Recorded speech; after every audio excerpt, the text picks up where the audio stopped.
get this out. And then today they come back because their fucking teacher, who by the way is a bitch, just collectively screws us over all the time. I don't know why we deal with her. Anyways, they come back and the kid is really upset, the kid who's playing it, because the teacher was like, well, I want to try some more, but it's not her fucking choice, it's their instrument.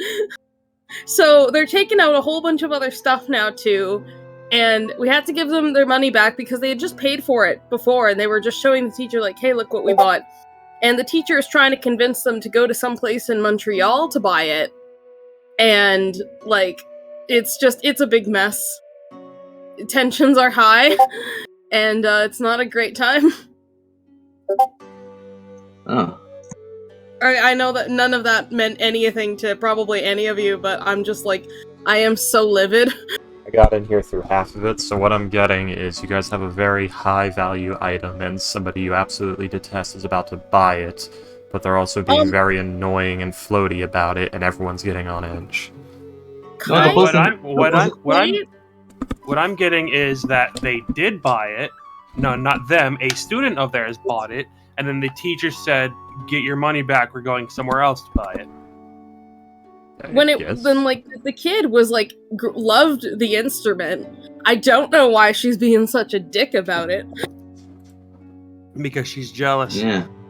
And I mean, probably, but it's like we're the only decent place in the city, lady. You think these people are gonna drive all the way to Montreal to get a fucking violin? Are you crazy?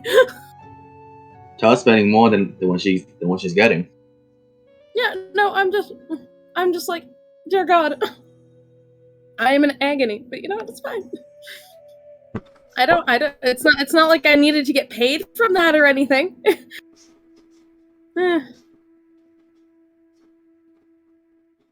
Anyways, how are the rest of you doing? Pretty alright, how are you? What's this level 5 one-shot you're talking about? I feel like I've forgotten something.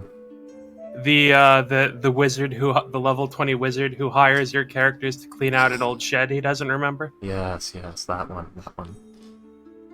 I have found the perfect enemies, and I will not say anything about them.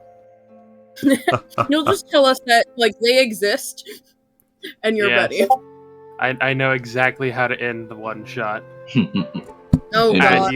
And you guys are either going to love it, or you're going to absolutely hate me. It's gonna be the snail. There's nothing in between. That has happened a few times. Times. Is Ghost joining us today or no? No, Nah. he's having a get together with his class. Oh, right, I just saw. Understand. Damn. Damn. Imagine hanging out with, like, people you knew from school. Couldn't be me. Imagine. Because he doesn't do this often, I'm going to let it go. No, understandable, honestly. Yes. Usually I get on to people about making commitments, then blowing them off for things that they just sort of happen upon in the moment, but because that defies the very concept of a commitment, but it's occasional, so it's also something that probably isn't going to happen again for a very long time, so I'm just gonna I'm gonna let it go. Oh yeah. Let it slide. And like I was telling you, Freaky, Ghost needs a W. Yeah. My job was a quality thing from school, so I kind of had to. You guys have seen me, like, randomly in the middle of sessions of things switching to the pro Ghost party. I try to help him get W's now and again. He's just really bad at claiming them. I feel like I'm missing something here. The Ghost has been getting screwed constantly the last, like, month or two in games. Yeah. In, like, all three of them. I've been trying to help him, but it's... I'm like, trying to nudge him to victory, because I can't just give it to him, because that ruins it. I see. No, I understand It's one of the reasons why, I don't know if you're keeping track of Rime of the Frostmaiden, that's one of the reasons why I haven't just said, alright, fuck it, murder mode with Teal. Because I know Ghost is trying to do something, and I don't want to ruin it. Oh, yeah. And I kind of So ruined. I'm holding kinda- back I the kinda- murder hobo. Well, I kind of ruined it for him by trying to make a prison break. So, Yeah, kind of missed that point. we're down one Ruan. That's not that bad, you know. Worst comes to worst, Ruan's gone, which is. I don't know. We don't know him well enough. I want to know what the fuck his deal is, but in game, our party doesn't know him very well, so we haven't really incorporated him deeply into any of our plans. Yeah, I feel like it's always such a tough thing to do, especially if you have people who are like super roleplay oriented. In our Tomb of Annihilation group, it works pretty well up until one person who is like, now we fully understand that this person came in with a full min-max thing just because, you know, we wanted to have fun with it. We wanted at least one party member who could absolutely destroy these encounters, and he was up to the task. But things like incorporating him into like other parts of things just so much harder than it has to be. Oh, I mean, because there's he's no like reason a that weird. just.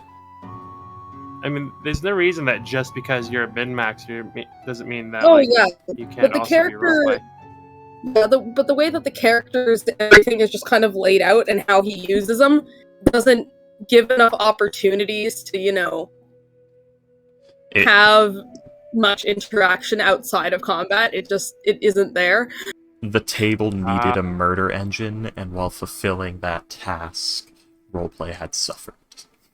Yes, Yeah. but at least the rest of us still keep it up. And honestly, the other guy is more interested in the numbers anyways. Yeah. So it's not like anybody's really losing anything. We're just like, damn. I was very nervous about our Tomb of Annihilation game, and the name Tomb of Annihilation spooked me, because it was earlier in my D&D time, and I didn't quite understand that Tomb of Annihilation is not just 5e Tomb of Horrors, and I heard horror stories of Tomb of Horrors. So the character I ended up bringing was experimental undead murder machine. That sounds. Well, I'll be honest. That sounds kind of fun. Yeah, that everyone loved more. Most everyone. Comical never loves any of my characters except for the ones that are here suffering. Loved Moors. I love Wretch.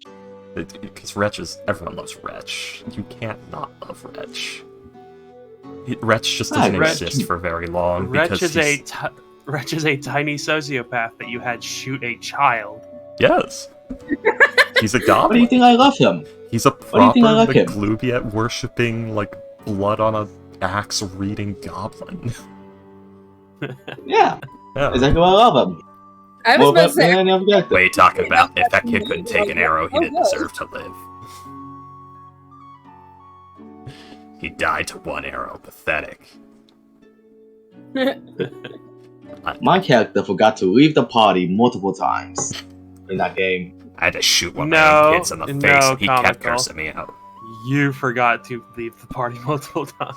Don't blame that on your Yeah, character. Shush.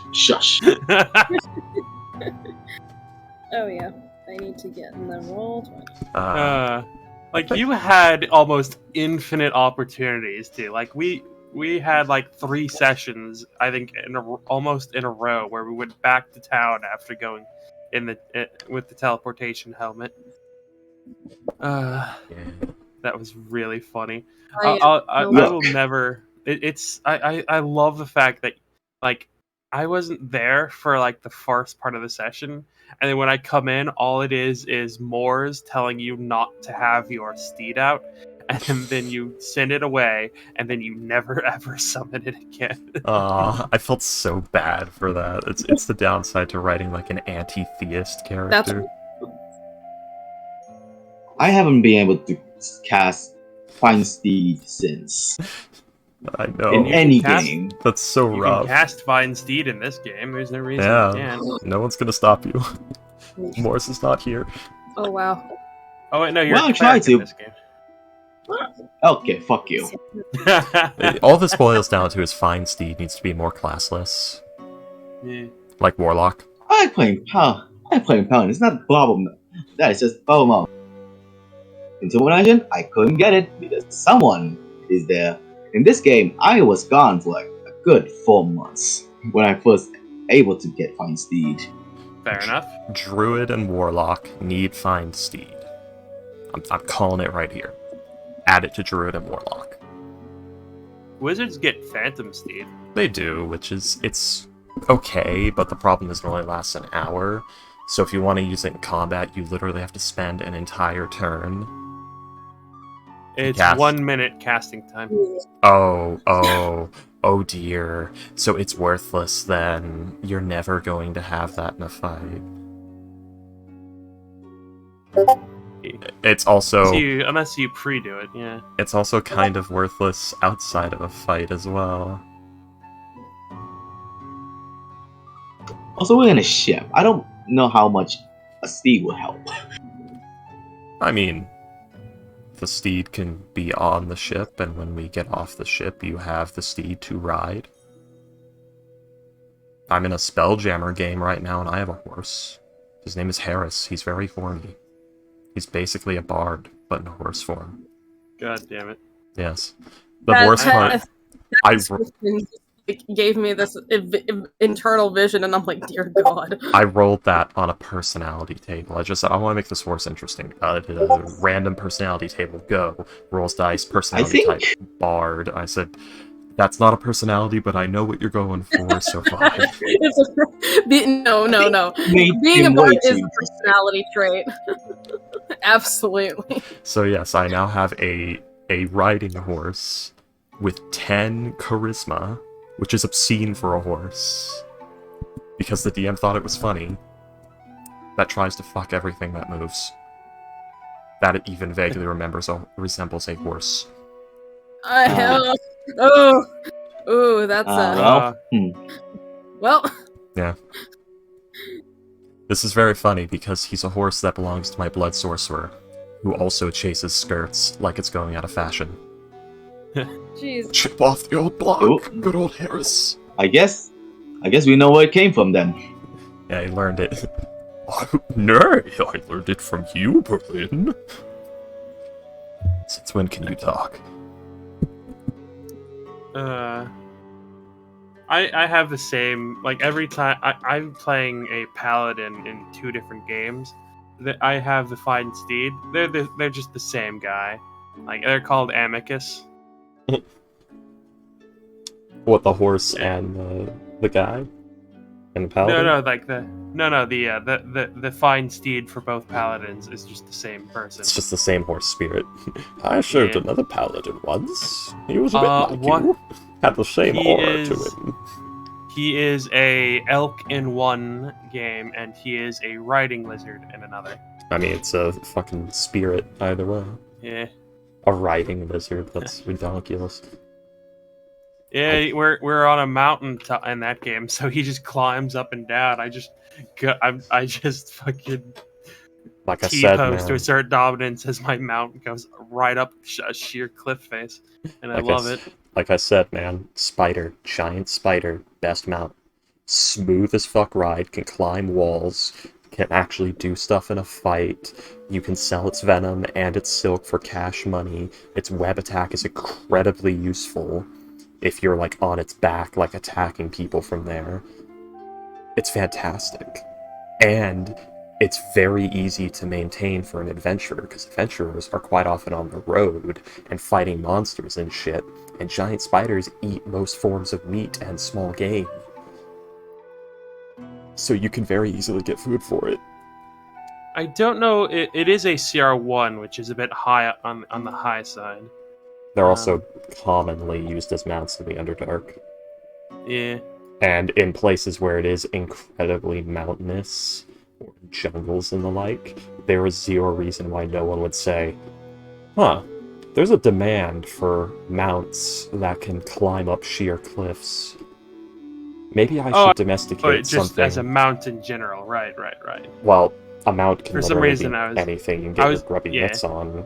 For some reason I was still thinking as a Find Steed mount. Find Steed gives you access to CR1 mounts. Does it? Yeah. It might be... Yeah, Find Steed does, yeah. Because it lets you get, like, war horses and stuff. Or maybe I'm thinking Greater Steed. No, Greater War Steed horse does, is one half. Let me see. gonna go check the spell.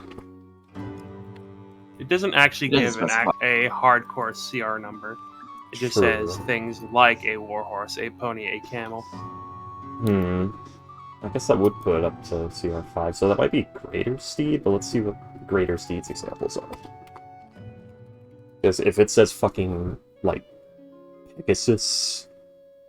Yeah, you can get a Then- Pegasus with Fine Greater Steed. So yeah, Fine Steed should give you the Spider, because isn't a Pegasus like a CR3? Pegasus. No, I think that's CR5. Yeah, I thought. Pegasus is 2. Oh, Pegasus is CR2. Oh, shit. Damn. Oh no. D&D-5E The Savior has been destroyed by Russian Federation cyber attacks. What?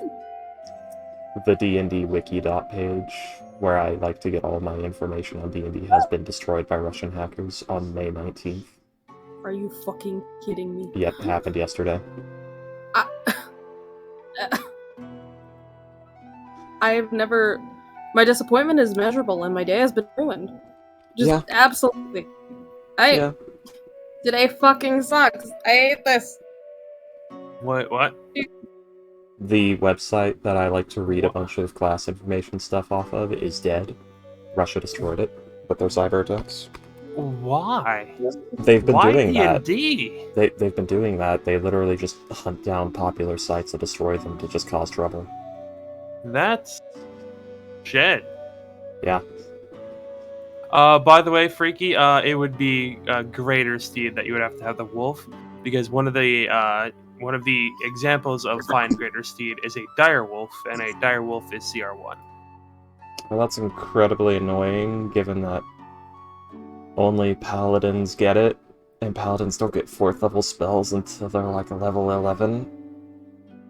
Which at that point you have the fucking create undead issue of congratulations, you can make ghouls. Okay, cool, what level are we? Level 11. Okay, what are we fighting right now? Fire giants. Like, a fire giant? No, 4 fire giants. Is this like a big murder boss? No, this is a somewhat common counter type for this level. So these ghouls are worthless. They are absolutely worthless. You have effectively given me nothing for more money. This is fucking Elden Ring poise, where they brought back poise, but they jacked up everything's poise break so it effectively doesn't exist. Yeah, Fine Steed seems to be anywhere between 0 and 1/2, and Fine Greater Steed seems to be between 1 and 2. I'd be less annoyed by that if it wasn't Paladin exclusive. Yeah. Alrighty then. So who remembers what happened last session? We fought a fuck ton of commands. Yeah, basically. Let's see. Pythor soloed one in almost 3 and nearly just 3 rounds. Yeah. I mean, he averages like 60 damage and has like a plus 14 to hit. Okay. You okay there, Nick? I'm a battle lord. He's got a plus 18 to hit. See? That's a lot. I mute myself. Does in that one. But I'll be fine. I'm inhaling this time. Nick is dying. Oh no. I feel like I roll a nat 1 almost every other roll with Pythor, and I don't know why. The game doesn't want him to win. The game is like, this guy? Come on. This guy? Really? Look at his beard. That's not a winner's beard. I mean, it's a pretty winning beard. It's an awesome. No. You don't understand. You don't understand. The game is beardless. It's like being maidenless. So there's beard envy. Isn't the whole point of Elden Ring to get a bitch? No. There are many bitches. Elden Ring is fucking. It's basically a fucking harem anime, by the way. I shit you not. There's like 3 different "you married this bitch" options in that game. as endings. Yeah, because for some reason I thought like the whole point of the game was like you're maidenless, go get a maiden. Like I thought like the Elden Ring was basically just a wedding ring that you're supposed to get and get a bitch. No, it's literally like right after you meet there and he calls you maidenless, you get like a maiden like 20 minutes after that. That whole thing was just to explain that if you don't have one, you're seriously fucked because you need the maiden to level up. So it basically be you'd have to find another route for like superhuman power. So you can't do a maidenless run. You can, but you'd be level 1 the whole run, or whatever your base level is. Isn't it also that like your maiden gives you your horse? She does. You don't need the horse to play the game though. You can go the whole game without ever using it. Is it only the one maiden that gives you the horse? Yeah. Like, can Ranni give you the horse? No, only the one maiden. Ranni's not a finger maiden, which is a title. So when he says maidenless, that is a hell of a statement. Ranni is not a finger maiden. Yes, there's many puns in Elden Ring because everything, like the big religion, the way of white allegory, and that is the my god, fingering the Elden Ring. But is the way of the two fingers, which are these weird god hand things that are just like a palm with two fingers coming out of it that apparently move very subtly, and the finger reader crones read them, and through like the movements, those very tiny, subtle movements, they read the greater will. It's insane. It's insane fucking Bible thumper shit, and I love it. It's literally, yes, the left finger has twitched 1/80th of an inch. I must deliberate on this for the next 12 years. 12 years later, yes, the finger was saying that we will have a good harvest 20 years from now. From when it first did it, or from now that you've finished? I don't know, I'll need another 15 years to discern that. My dog got locked outside. The most fucked part is, I'm not even exaggerating. There's an entire thing in the game where a finger reader crone tells you, it could be many thousands of moons before the fingers converse with me again. You'll be fine, but whatever will you do? You endure for such time. It's like, God fucking damn you. Shut up. Hi, Thor and Vulcan. Are you talking to look a at finger? those, Just put a ring Look on at those sexy beards. Yeah. I was very sad when I learned that the Elden Ring isn't actually a ring that you put on your finger. It is a ring-shaped thing, but it's more similar to the Triforce as far as the way it works and what it is. So I never knew he had a monocle. That's interesting. God, I don't know why. I imagined Vulcan to look less impressive. You imagine he'd look more like Hephaestus, like all crippled and fucked up. Not crippled and fucked up. I'd imagine he just looked like more... I imagined a much more bog-standard dwarf. This one's got, like, the monocle and, like, the kept hair and, like, the weird gold swagger happening on that right shoulder pad. I didn't expect that. I expected it to just be like, who's this dwarf? Who's this normal dwarf?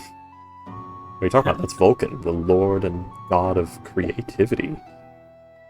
I mean, to be fair, a lot of people in the setting don't believe that he's Vulcan because he just takes the form of a dwarf. Well, isn't it like dwarves don't exist in the setting as well? So it's like, what is this? There's lots of dwarves, like elves. Yeah, elves, humans, and dwarves are like the three most common of the non-native races. Oh, I see. Filthy outsiders. But yeah, you get the only maiden you get in Elden Ring is Melina, who is You meet her like right at the start, really. They're more just trying to explain why the Finger Maidens are important with the whole maidenless bit. And then you get one, and she's supposedly not even a proper Finger Maiden. She's playing the part of it for you. So basically all of the proper religious ceremony and shit has not been done. And she just has the credentials to be one and is unofficially helping you. And literally says, okay, I want you to help me and just commit the greatest cardinal sin of the entire organized religious space of this world and burn the legendary god tree. Okay, weird fire lady, I'll do it. I want some ass, so I'll do it. Yeah, sure. What was that you said earlier about you being dead, not having a physical body? Yes. Okay. Alrighty then. So, you guys, came over to this island after nearly drowning in a massive fuck-off whirlpool. And killed a bunch of chimeras. Kyra summoned a few 100,000 butterflies, and an elephant. Just Plant. One whole plant. Just an elephant. It just appeared, and now it's here, not having any idea. That is actually a funny thing. I don't remember who did it, but there was like a cartoon about when Genie made that massive ass parade for Aladdin in like the beginning of the movie, like Prince Ali, fabulous. Like one of the bell ringer guys coming to the Genie and being like, hey, you know how you summoned me like earlier today? What's my name? Like, how did I get here? What do I do now? Like, I know I'm good at ringing these bells, but I have no idea. Like this brown stuff came out of the back of me. I don't know what that is. Like, what do I do now? I assume it's either A, they were like illusions, or B, it was their magin, which is a D&D term. Magin are like magically created beings. They're like Mr. Beasts. Oh. Yeah, I just find it hilarious.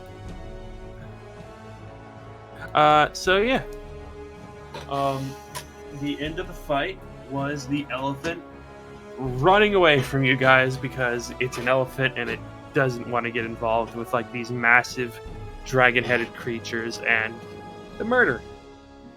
The murder. But they're like Mr. Beasts, basically. They're like artificially created slave beings. And in like the lore of like Jinn, like wind genies, is they could like make people out of clouds as servants. Is something they could do. And that's what's happening there. Probably. They're just lumps of cloud that look like people. It's definitely interesting. So what do you guys want to do?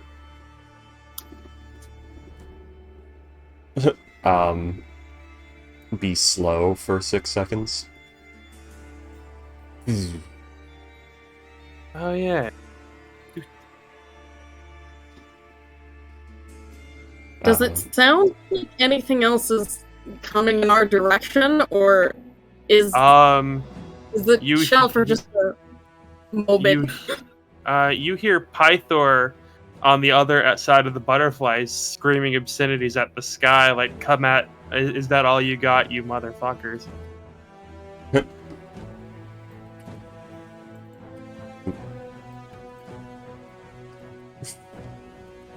Emerges Make from your way through the butterflies. butterflies. You can see through them just fine. A fucking cavalry mask, it's not like they're gonna get my eyes.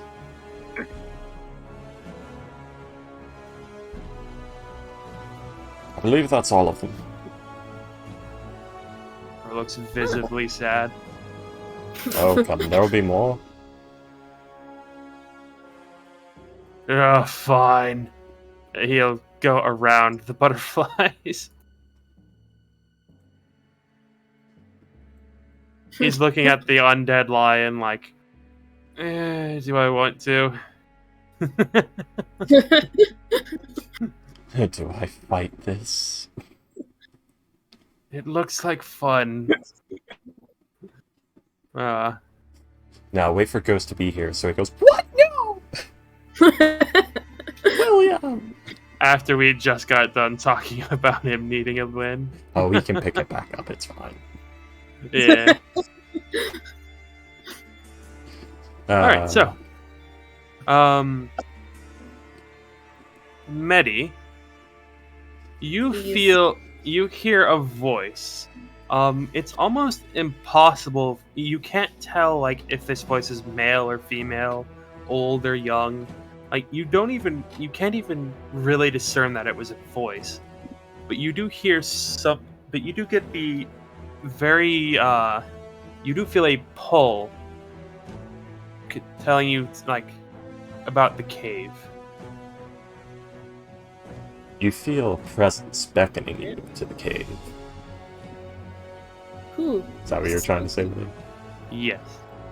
Yeah. Is the butterfly still here? Is the what? Are the butterflies still here? Yeah, it lasts for like 10 minutes. Okay. Well, how do we get in then? Walk through the butterflies. Yeah, we're not trying to attack anything through it, so that's inside of it, so I think it's fine. You need me to hold your hand?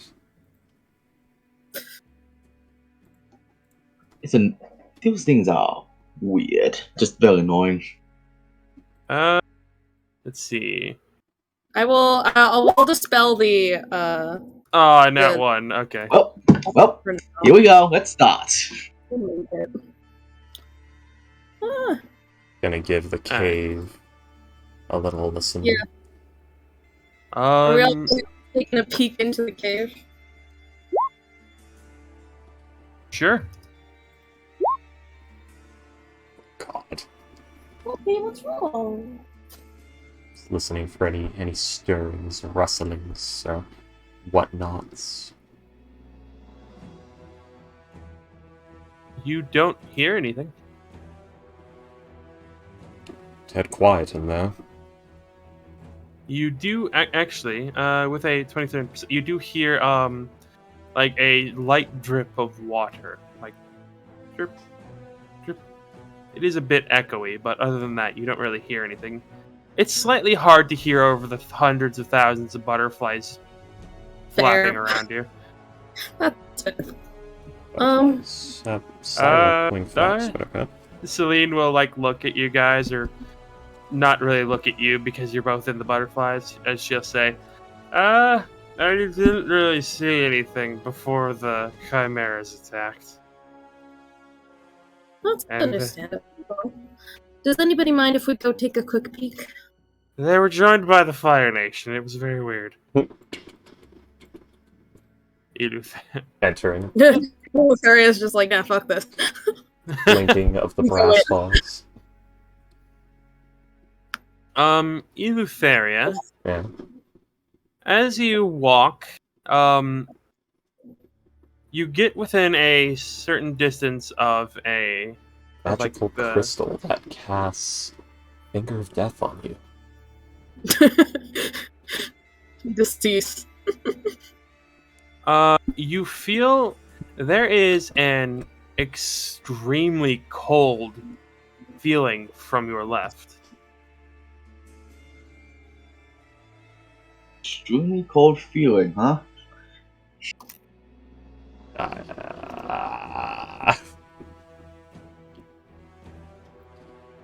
It searches left a bit. You don't sense anything there. All that seems to be there is a wall. Cold patch here. Let's see. It is dimly lit, so I can't see shit anyway. Got the mask on. Yeah. That's why I said like, Medi, you and Celine would both notice that right near where Eleutheria is, there is this big brown splotch on the wall. Big brown splotch. Yeah. You're about 10 feet from the wall, Eleutheria, by the way. Okay. The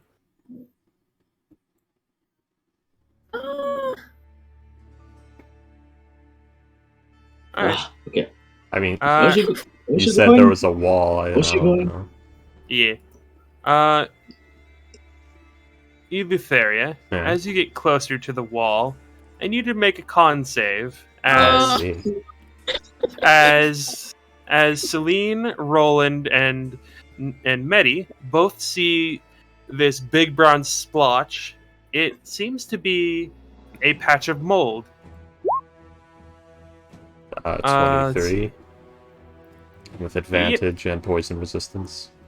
Or I think it's just with advantage. I think I have baby bitch poison resistance. I have fake poison resistance. This may be acid. Maybe.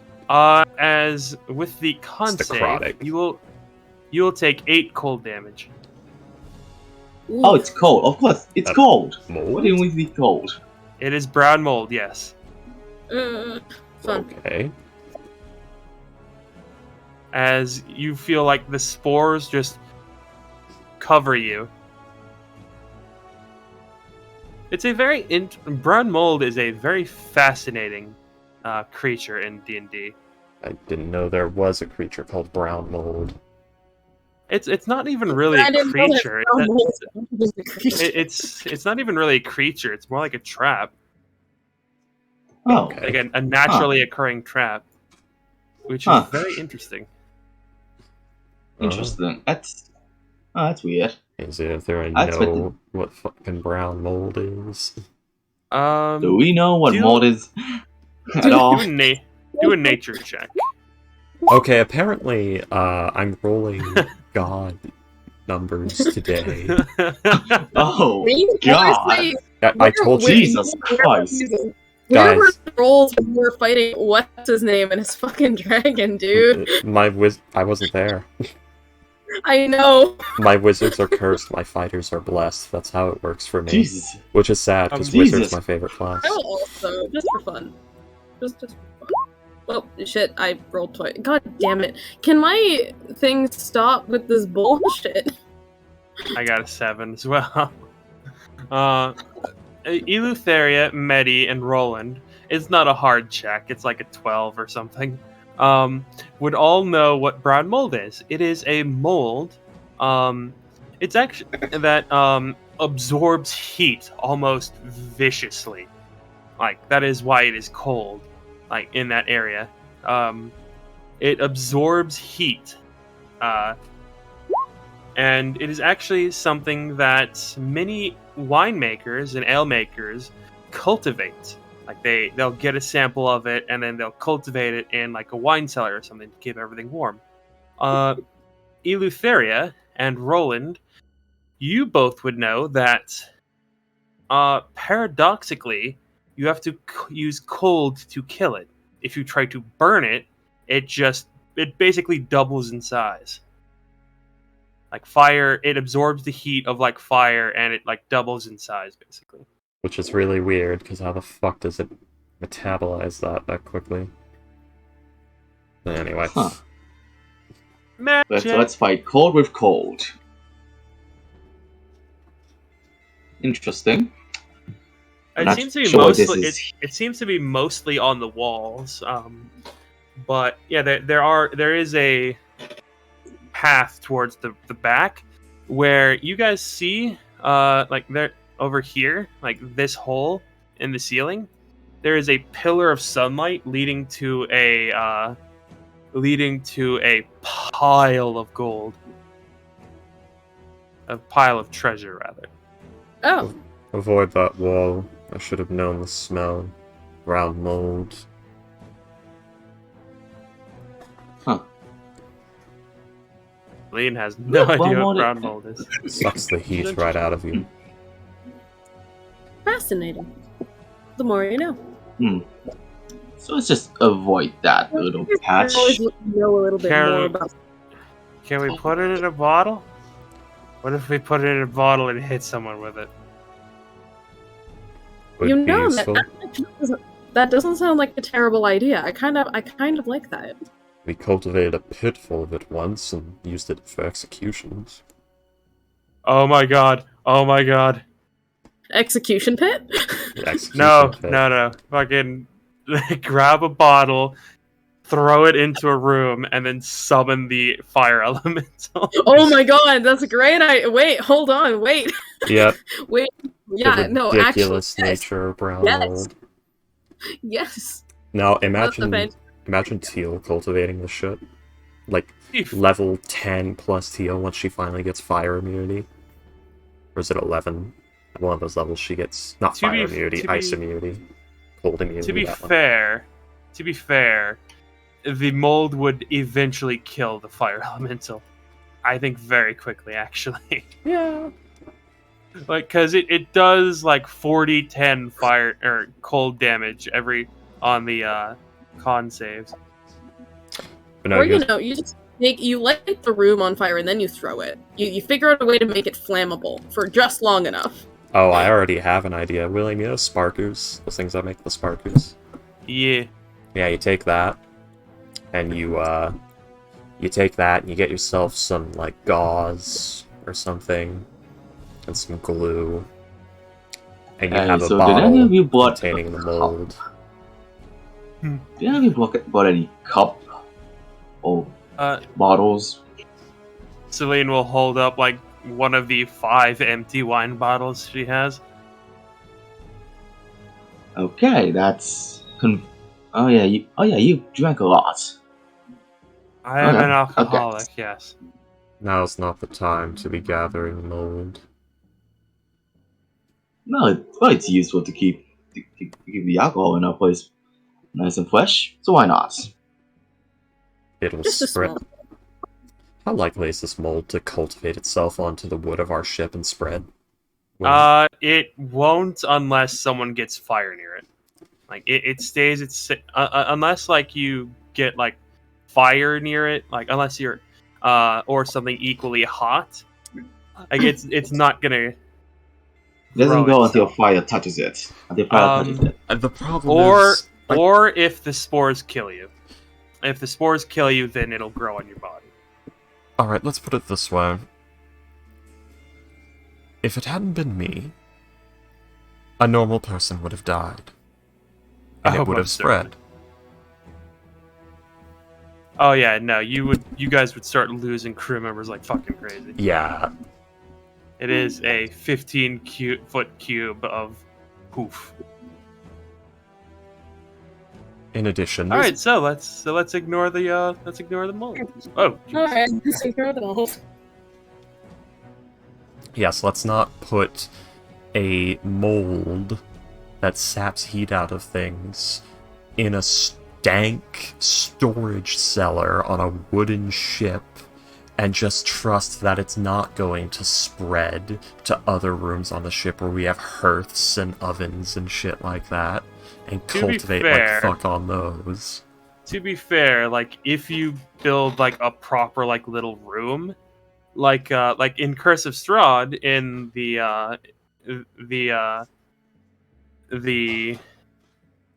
Argen's Vostholt has the wine cellar, and there's actually a little room in the wine cellar with it was the church with the abbot. The church with the abbot has a wine cellar, and in that wine cellar is a room with brown mold. So you can you just have to cut it off from other things, and like if you just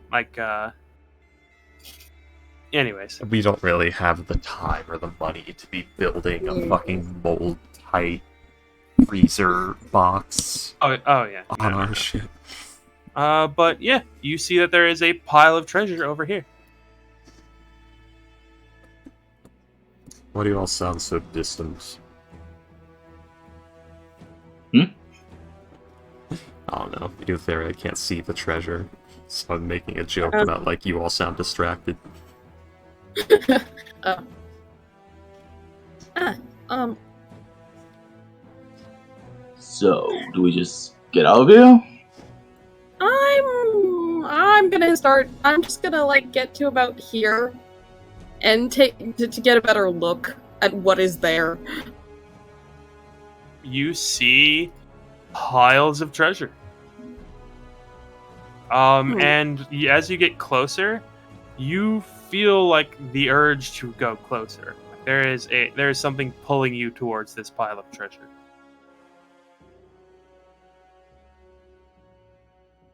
Yeah, no, yeah, I absolutely. You know what? Yeah, sure.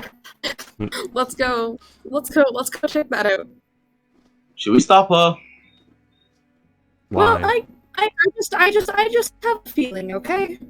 Just, No one has just give me explained to the fairy that there is a pile of gold. No. We thought. Can't you see Well, we I'm also- legally blind? Celine, Well, we Celine will go like, well, Eleutherian, I think we found where the manticores took the merchant treasure. Oh, There's quite a lot of it too, actually. There's a Say convenient what, hole to drop it from. There's quite a lot of it, actually, she said. Ah, yeah. That could be helpful for our journey. I like how I've given up on trying to do a Greek accent and have just gone, like, British historical film. I don't even know what a Greek accent sounds like. I did some research on it. It's difficult, and I'm having trouble, like, pulling it off. I don't know. My brain... my life has been happening recently.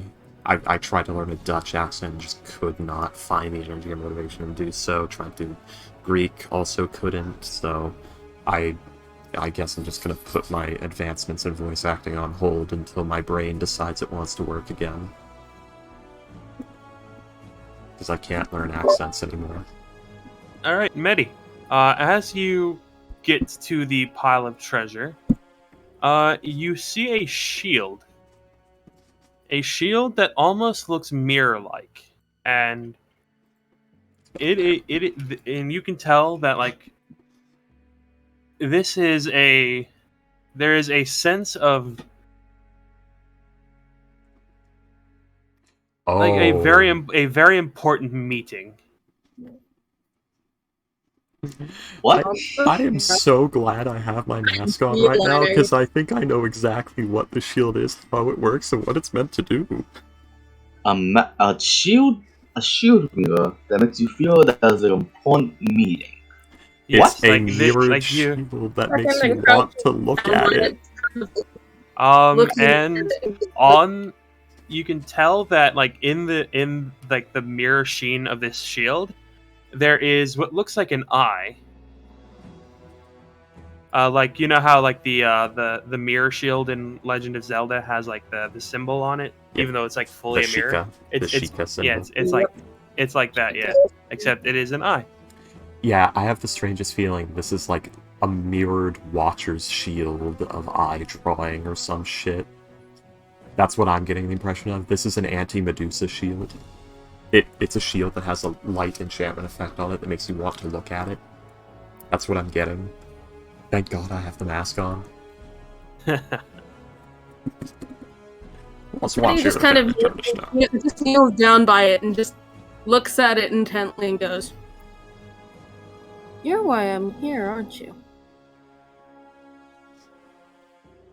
What are you talking to? Hey, what are you Medi, talking to? Medi, as you look Yes. into the shield, you see a reflection of your own face. It changes to someone you know very well. It's almost so quick that you don't believe it happened, but it most certainly did.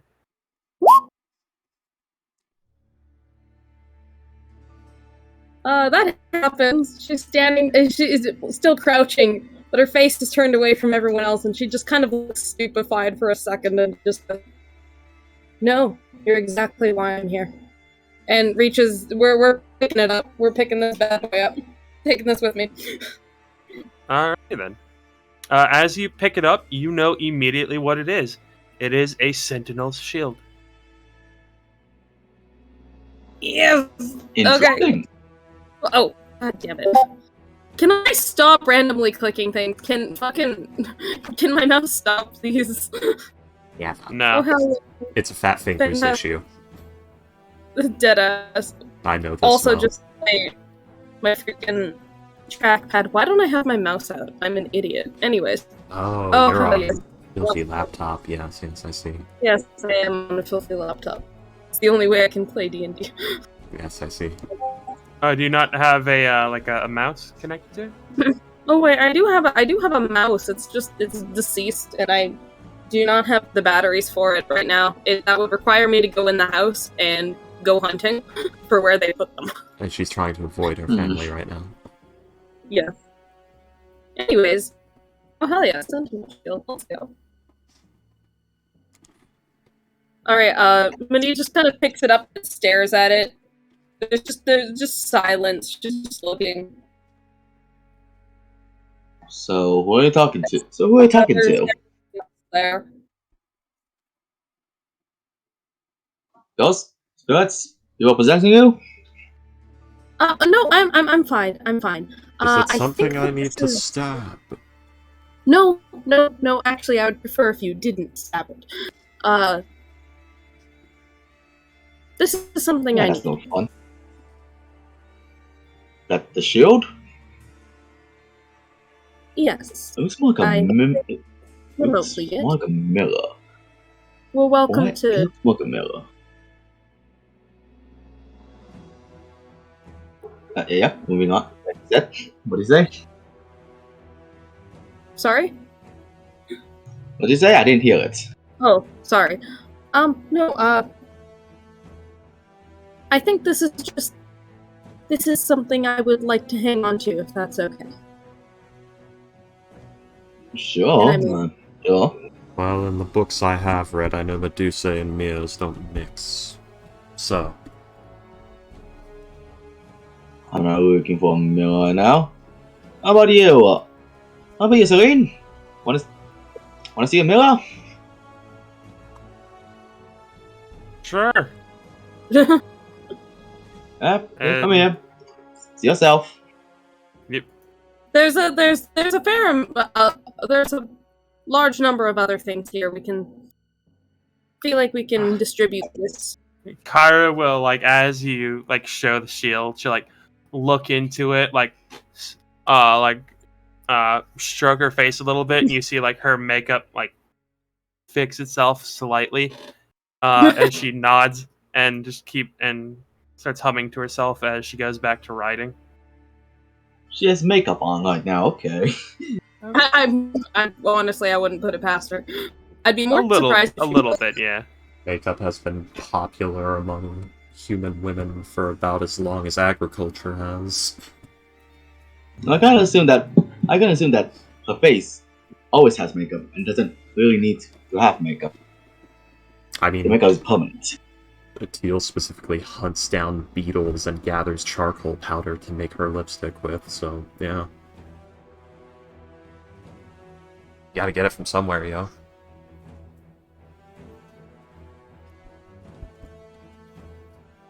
Alright. So anyway, what about the rest who's of the counting? stuff that's here? Who's counting this? Who's counting how many gold there is? Let's see. Here you go. Oh goodness. Oh my great god, for fuck's sake. Well,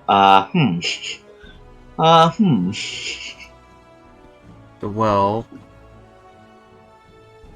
God, that's so much copper. Pythor? Come out, we need two of your hands here. Roland, the Lord of Battle, is not a trolley surface. As he says, Pythor, we need you. Pythor, comes running up with his axe, something to kill? Just as Utharian is saying nope. that. Nope, just... How do you feel about carrying... How many is this? Jeez, this is a lot. Hold on, 11 plus 7, then 18. 18 plus 4 is 22. So 23. How much is 1 gold again? 10 Gold. 10 silver, 100 copper. No, I meant weight. Yeah. Gonna have to look into that. Let's see. I have a. There it is. My coin calculator. All coins are the same weights. So let's see. 10 gold is 0.2 pounds. You know, it'd be Wow, really okay. nice So- if they just, in the currency section of the DMG, said each coin weighs this amount, instead of making us hunt it somewhere. the fuck down. It they can make does more somewhere. clear. They can make it more clear and put it in the relevant space. 1 gold GP is 0.32 ounce. It's 0.02 pounds. Yeah. 32. Okay, so 0.03 pounds. Oh, math! Gold is 2 pounds. There we go. It's 0.2 Alright, pounds. so... It's 20% Okay, of a let's... pound. Let's see. 480.2... So 50 gold is a pound. Yes. 50 gold is 1 pound. Alright, so 11,000 copper, 7,600 silver, and 4,800 gold. That is 468 pounds worth of gold, of coinage. 8 pounds, eh? Oh. 468 pounds, yes. Hmm. Does anybody want to roll history checks to see the worth of the gems, the necklaces, or the rings? I don't have any experience with gems. All I know Hey, that they're pretty and they sell a lot. You know, history, right? History, gems, gem jeweler's kit, maybe a thieves' tools. Funny enough, I have history proficiency. I'll do history just because. Okay. So Let's see. 1 gem is like a pound. Oh wait, yeah, you're- spoils of war. She would be accustomed to this. I was like, why would she I'll know this? have Celine do a history check for the rings. 11. Okay. Eleutheria, looking at the gems, you can tell that each gem is worth 100 gold. Well, let's say 100 gold pieces each. Then again, I haven't been a steward since I was about half my height. The necklaces are worth 500 gold each. And Celine can tell that the rings are worth more than 100, but other than that, she's not really sure. Let's do a history from Estor's. Estilius. Estilius, that's Okay. a good name. Yep, Estor can tell that the rings are worth 150 gold each. You could use that for the warding bond spell. It'd be Yep, vicious. and there's 7 of It'd be good. Yeah.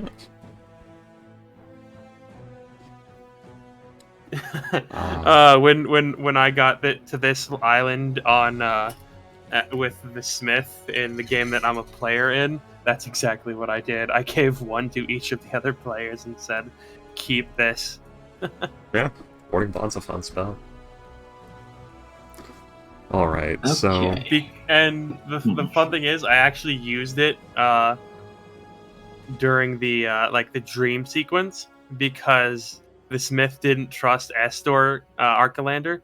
So instead of sleeping on the ship, he slept in his genie flask, which meant Estor didn't have access to him, so he couldn't actually take him into the dream. So my character was sitting outside the dream with the ring on, with warding bond on our on our fighter, and he would just sit there, and anytime someone got hurt, he would just cast a healing spell on them.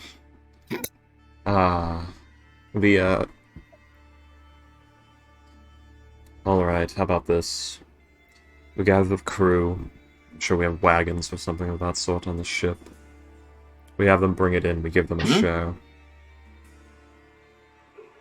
Sure. I think that sounds fair. Sounds good. After how many of them die, they need some kind of payment. 6. There's been like 25 of them that have died, dude. Let's say. I know the gold. 6 that died when I came back. Ah, I don't know anyone else. there was a bunch that died when you guys got the golden apple. They tore each other apart because of the greed effect. And a few of them died to a bunch of lions. Uther is still carrying that apple. Still Yeah. has it. Why was there a lion on our ship? No, it was on an island. Oh. Fuck lions. They were picking apples. The crew is picking apples, not the lions. Let's say 10 gold per pair of hands. Sounds good. That's a good pay. Just give a few people 1,000 copper pieces. Here you go, fucker. Be more money they've seen their entire lives. By There you go, sheer this is volume, 10. yeah. Do we have a smith on the ship? You have a Well, there was smith, someone but unfortunately you named the don't smith. have the smith. But there was somebody named the Smith, but he didn't want to join the crew. Yeah, there is a. You guys do have a small like team for things like weapons maintenance or keeping like things running on the ship. Like you have a tailor, a leather worker, like just a few people to help out, like keep things running on the ship. All A right. weaver for the sails and stuff like that. You do have like a guy with a small smithy in the ship. All right. Order the crew. Help us get this. Start cutting trees. Have the smith melt down most of this coin into bars. Be easier to move. Once we get it back on the ship. I guess. So, where do we go now? This was kind of a detour, but where's this place we're supposed to go? Back to the ship. Scoop up all this coin. Catch our breath. Then set out again. No, as if I forgot what we were supposed to do in this island anyway. It was for we came to this island for Medi because Medi had something she needed to do here. Okay. Oh yeah, and we got distracted. We got sooner distracted because Faisal.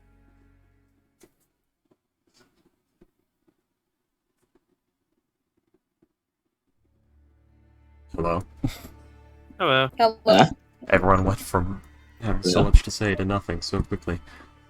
All Oh, I right. think maybe that you cut out a little bit. Maybe. Well, unless there's anything unique on this island,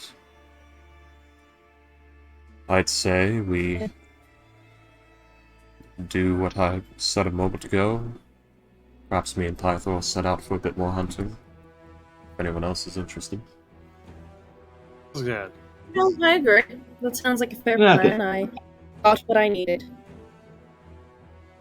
Okay. Yeah, well.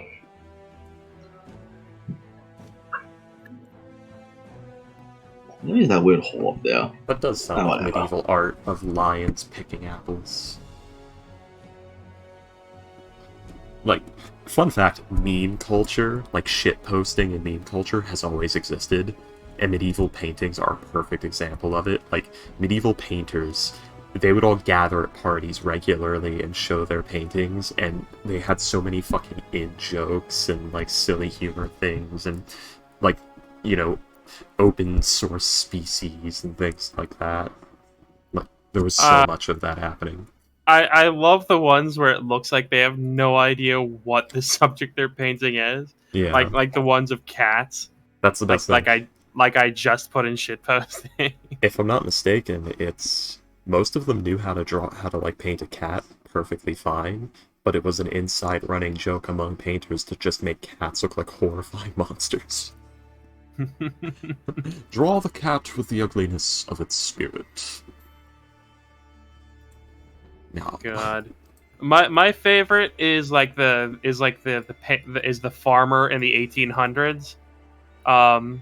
And hang on. Belemius and the snail people and all that. And it is him standing next to one of his animals. And one of the things to do is to like exaggerate like your thing, because it is like your livelihood. Like, look at how amazing and big my sheep is. Look how many soldiers it can feed. Like, you don't want to fuck around with this. So like they would just like fuck around, and you get the weirdest images of sheep looking like trapezoids. Yeah. Like I'm not kidding. Being a painter in the medieval era was one of the most like shitposty things you can do. They had fun. Those fuckers would like paint all week, get shit-faced drunk, and then laugh about the things they painted over the week at parties. That's what they did. Oh. This was... Oh my god, some of these images. Oh, fuck yeah. Rectangular sheep. Look at that bull! This is my cock pocket. It's so rectangular and muscly. Such a powerful creature. It's like a weird mix of fat and muscular. Well, yeah, they wanted to show they have the best animals. Such power. The ideal form. The ideal male body. You may not like it, but this is one. One last one. Medieval paintings are so fit. Oh, fuck God. yeah. Oh gosh, Oh, Fuller. that poor buffalo. That is a pill. It That is. pig is a pill. Okay, I lied. This is the last one. We need to Alright. get back to the game. Daddy, it's time for the pill. Oh, I hate the pill. It's Mr. Krabs medication. Honey, we have to. Mom, can we get pigs can we go get some pigs? No, honey, we have pigs at home. The pigs at home. The pill. Oh my god. The pills. The pill. Oh, that's so cursed. Pills. Well, they've been raised on a diet of pilk and ramen noodles. Look at those two I just posted. Like, what the hell? It looks like one of those like weird, like massive tick bugs. You know, like the ticks with like the big giant white. Yep, deer body. ticks. Deer ticks. Okay. Yes, Okay. I agree. Move the stuff back. I'm gonna go really quick. I have to Yeah. let the dog back inside. Yeah. I will be Okay. Yeah. We need to stop looking at shit posts. Yeah, I'd say like what we. Yeah, we bring it all back. We have the coinage melted down and like cast into like 100 coin bars. So 100 GP bars, 100 silver pieces bars, 100 copper piece bars. You want to pay everyone their 10 gold pieces first? Yeah. All right. So Yeah, sure. that is about. All right. So hang on. You guys set That's- crew with. Whoever gets in there, whoever gets their hands dirty gets 10 gold. They can whoever helps how with, many- with the Yeah, whoever hauling, helps okay. move the gold gets the haul. Everyone else is probably gonna get paid later, but these people are getting extra pay for helping. The people who Okay. help will get to choose what 10 gold value they get. These copper. people, So they're getting paid 10 gold because they have to walk off the ship onto the island of fucking manticores, or of chimeras, to get this coin. That's why they're getting paid. Yeah. By the way, fun fact: in the module, there's only one of these things. One of what? The chimeras? Yeah, there's only one chimera in the module. Why? It's the island of chimeras, plural. No, it's Island of the Chimera. Oh. Well, I'm glad you put So this multiple place is- because that made this more interesting. So this place is really underpowered. Comparing it to everything else. I think you're meant to be able to go here very low level is the thing. Yeah, you're supposed to be able to come here at like level 4 at the earliest. That might be why then.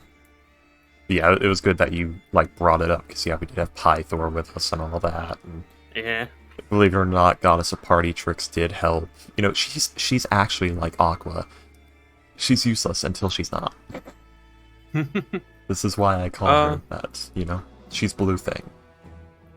But she doesn't have an H2O symbol for a hairpin. That's true. You can never unsee that ever.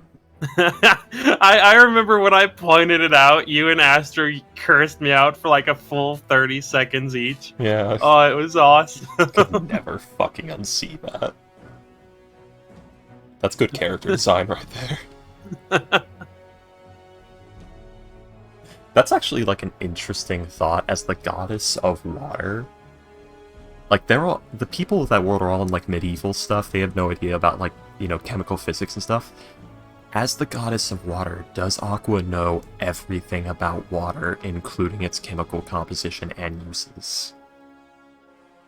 I don't think she does. I think she might. Because that hairpin has implications. There's a chance of both. And I'm not sure which one has the higher You chance. can know things and be an idiot. At the same time. It's possible. Just because you know everything there is to know about, you know, the tax law doesn't mean you have even a single brain cell to devote to anything else. Then. So, yeah. For every crew, how many are we left? You guys are left about, I think, like between 75 and 80 crew members. Hang on, let me. Oh, which one? Which Manticore did Theria kill? It was Or- this one, I believe. That one? Okay, cool. Let's go set that one Yeah. on fire in the name of Pythor. Fair enough. He's While right everyone's there. doing that. Yeah, but she's That's just gonna pretty scamper off and do that when no one's looking. You guys have 78 crew members left. Yeah. And like I told you guys last time, if you lose any more, the ship is going to slow down heavily to the point where you have an additional day on every journey. Yeah, we need more crew. I was about to say, it might be worth it just to find more crew, honestly. Mm-hmm. Hey, we play now. I think the only reason why we haven't been slowed down yet is because of the skeleton supplementation. Oh yeah, they're probably helping out with the rowing. Oh, that's fucked. We replace the entire crew with skeletons and have a crew that never gets tired. They I mean, row that's nonstop. that's what Estor did. Yeah. I mean, it works perfectly. Undead labor, motherfucker. Until they stop listening to you. Yeah, but there's ways around that. Just chain them to the fucking thing. That is a way, and there's also just not being a poor excuse for a necromancer that lets his undead get loose. That's true. Yeah, there's a reason, you know, Mr. Cret has a lot of radiant damage spells. He took the term, raise no more devils than you can put down to heart. But yeah. You guys will travel like the 2 hours or so back to the shore. You'll like do the 15-minute row to the boat. Let's see. Yeah, we're basically gonna have to spend all day moving this coin and processing yeah, everything. definitely. You guys are gonna need to spend the night at the island. Probably. Yeah, we probably haven't even counted it yet. Like, this, we're moving it all, definitely then not. counting it on the ship and having. You guys have probably left it in the cave. Yeah. To go and this is an obscene amount. I wouldn't be surprised if this spilt over into the next day. This is obscene amounts. Yeah. Yeah, there's more than 20,000 coins. Just coins. There's almost 25. Hang on. Yeah, they really need to use more trade bullion, because, like... It's 23. Wait, that's another thing. Noble. This is merchant's treasure. Why is it in coins? This should be all in trade bullion, with some coins.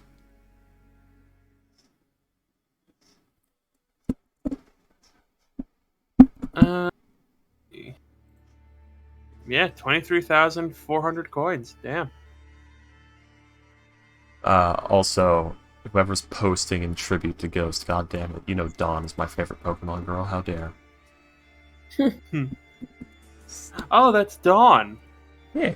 Well, it's on the not, new game. It's not Dawn trademark. Okay. It's Legends Arceus, not Dawn trademark. I was going to say, it's like, I won't say knockoff Dawn, but also Pseudo Dawn. Yeah. Misty Dawn's will always be my favorite. Never much cared for Misty. That if we go back to like early Pokemon, Officer Jenny. I was never interested in Officer Jenny or in Nurse Joy. Like they're just like characters. But the sass Jenny has, like, if you rewatch the Pokemon anime, you notice just how much fucking sass flies out of that woman's episode where mouth she every points a episode. gun at Ash. Yeah, it's like the first episode Yeah. that she appears in. It's like one of the first things she ever does. I'm not kidding. The sheer amount of sass that flies out of the Officer Jenny's mouths is obscene. Oh my god. Like, the number of times, like, there's just guns pointed at Ash is hilarious. Yeah. Hey, I want them to put the guns back into Pokemon. Hell yeah, let's go. Oh yeah, brother. This is an American institution in this Japanese anime. Brother. I'm just imagining My that country. one smug cat meme that's surrounded by knives, but it's various Officer Jennies with guns pointed directly at Ash. I'm sorry, what? I love it, and I would draw it if I had the fucking creative juices anymore. There's a... Hold on, I'll just get the... You got really robot-y for me. I'm sorry, I didn't know what you William, said. you know the smug cat meme surrounded by knives? No. The one with the cat making like the super smug What? face Yeah, with wait, like a hold knife on. held up against Yeah, it? hold on. We're sending this. Listen, I'll send it in Oh, shit post. okay, I just, okay, so that's what it looks like. Yeah, Smug yeah. knife cat. Yeah, Yes. that, but it's Officer Jenny's pointing guns and Ash making the face. That sounds pretty accurate, honestly. Throughout, like, most of the season. That sounds pretty correct. That just makes me think of the John Wick 3 movie poster. I mean, I think that's what inspired this. Because it's supposed to be just Anywho. one knife. This image is an edit. So yeah, most of the crew, you know what? Yeah, actually, most of the crew will decide to help you guys with this because they've been on a boat for like almost 30 days. Like they want to get back on the land. Yeah, if you tell them it's safe, they'll get up. They'll head in and start doing this. Yeah. Basically, it's move the coin and cut some trees because we're gonna need more charcoal for the forge for this venture. Yep. Let's see. Anyone who's brave enough. Pythor will actually cut off one of the dragon head for this one that he one-manned. And he'll ask if you guys... So, are you going to take up Acastus's bounty? I think you only need the head of one of them to get it. What was it? The rest of them could be spoils. What was it? Castus' bounty? Yeah, King Acastus had a bounty of 1,000 gold on it. I had completely forgotten about that. Yep. I don't. If you kill the things, if you kill the chimeras, bring back one of their heads, like he'll give you 1,000 gold. It's a good thing he only needed one. I already burned one of the bodies.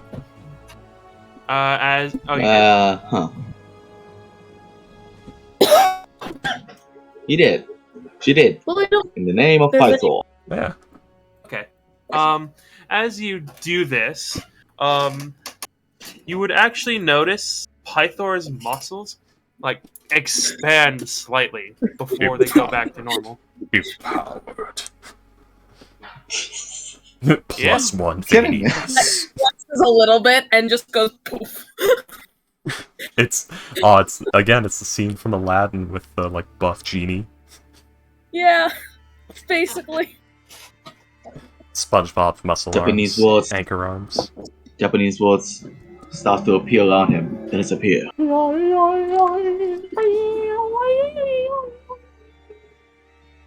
Alright, then. moving. So everybody, Great enemy felled. Burn for Python. So did the bounty say one or multiple? He said one. We didn't know there were multiple. This was a happy accident. So if we cut more skulls, we might get more money. No. I meant one for 1,000? Just that? Or 1,000 each? Because that isn't right. They didn't know how many. They didn't know how many of them there were. So it is very possible we could be. the bounty was get rid of the chimera and you get 1,000 gold. Alright, how about this? We cut all the dragon heads off and bring them all back. If we get paid for one, we get paid for one. If we get paid for multiple, we get paid for multiple. And if we don't get paid for multiple, we make shields or something out of the skull, and I cut one of the lion heads off and make a cape out of the mane. Pythor like holds the dragon head he cut off close to his chest, like, no, I don't want to give it to You can keep that one. him. Wait, did you kill that one, Pythor? He nods. Then it's yours. You of all people should know the right of conquest. He'll nod. Actually, Spoils. Bullbug will, let's see. One second, please. It just occurred to me, like, stupidly enormous, fluffy lion mane cape. Just look like you're wearing the fucking Lusat robes from Elden Ring. Where you're just a fluff ball with a crystal head. Or is it Lusat?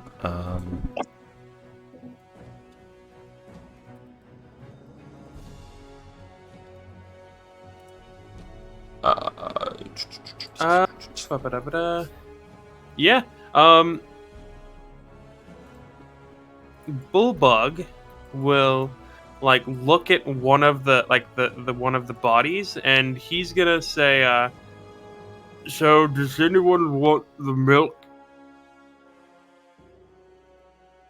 The milk? I'm sorry, the what? The milk. The milk of human kindness? As you, and if anyone were to look at like what he's pointing at, you would see like one of the chimeras was apparently a female chimera, and currently there is a bit of black viscous liquid dribbling out of like A sliced teat.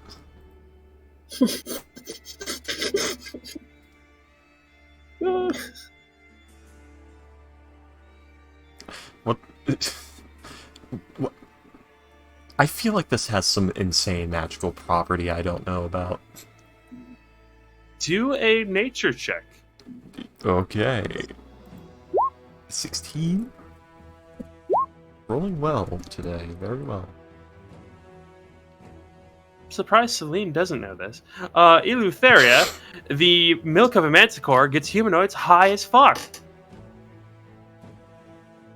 I've tried that once. I shit myself, so no. He'll nod at you. Alright. I just make up stories on the spot, and they become canon. Celine is most certainly interested in the milk of the chimera. Chimera's milk. Also, interesting thought. There's cubs nearby.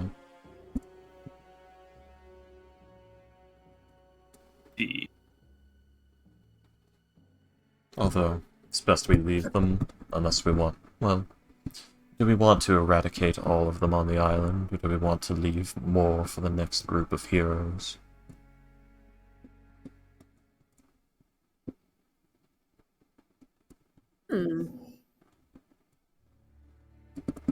How quickly do they grow?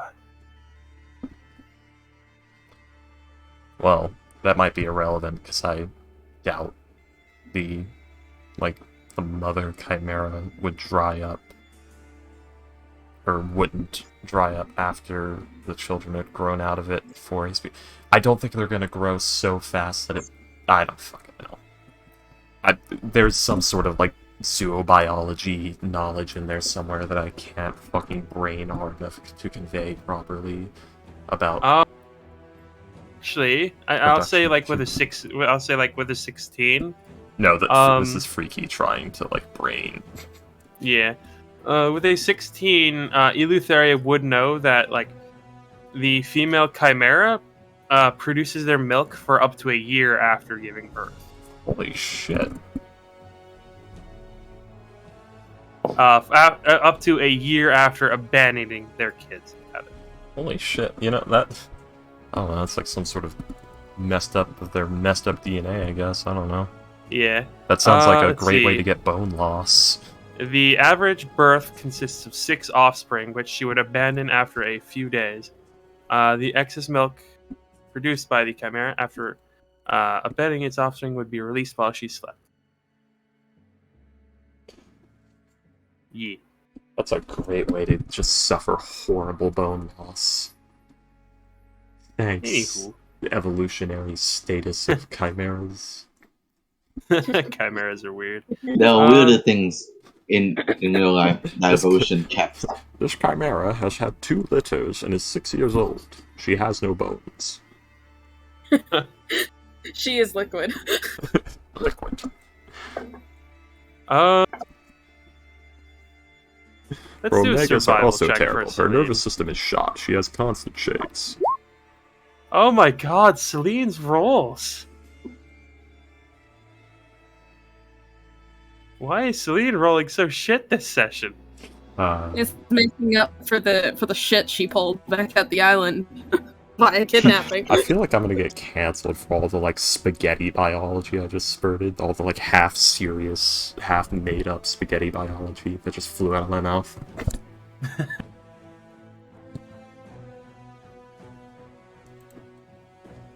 I think anyone's gonna take that seriously, but alright. Celine will be able to get 1 vial of intoxicant of the chimera milk.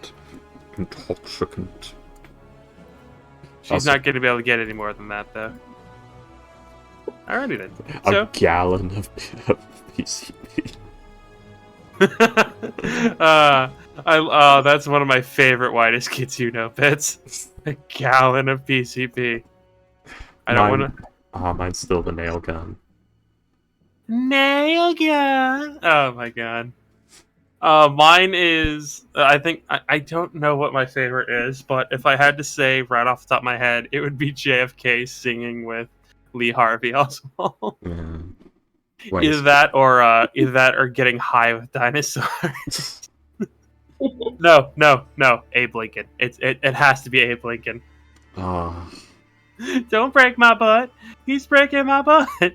Please don't break my butt. This, ladies and gentlemen, this is actually what happened all those years ago. Historians just didn't want to tell you because they didn't think it would. They thought it would crush our fledgling nation.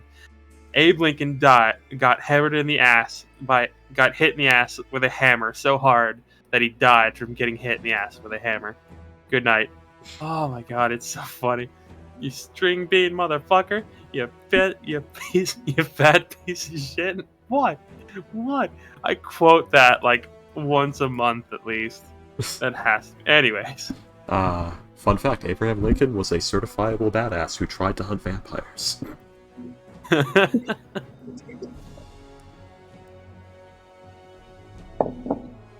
founders of our nation, ladies and gentlemen. Anyway.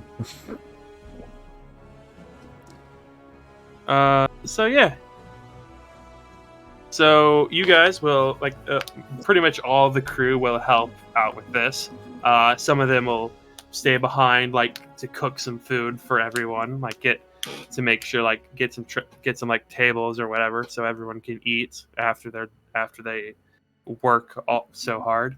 Oh god, fucking damn it! Now those guys gotta get paid too. Your guys' blacksmith will have his forge brought out onto the island and get this massive bonfire going, this really hot fire. Oh, we were just gonna do this on the ship during the trip because it's gonna take days. Okay.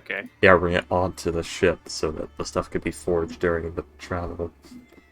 Okay, so the way you said it, that made it sound like we're bringing the gold to the ship for that to happen. Okay, yeah. So it's fine, yeah. They're gonna prep the forge, get a bunch of shit into it'll take everything that happens will lead into the next day. Yeah. So you guys will head off the morning after. Well, okay then. No one answered my question. What question? Are we eradicating the entire population, or are we leaving some for the next group of psychos? Oh, yes. Celine will shrug. Well, I mean, I feel like it wouldn't be a terribly difficult task if we did decided to do so. Huh. This place seems that if there wasn't anything here, I kinda like them. I kinda like the chimeras. They're weird. I think Estor would want to keep. I think Ghost would want Estor to keep one. Yeah. Do you have a year's worth of milk? What? Do you have a year's worth of milk? Have what? A reliable source of chimera milk. Yeah. A good source of milk.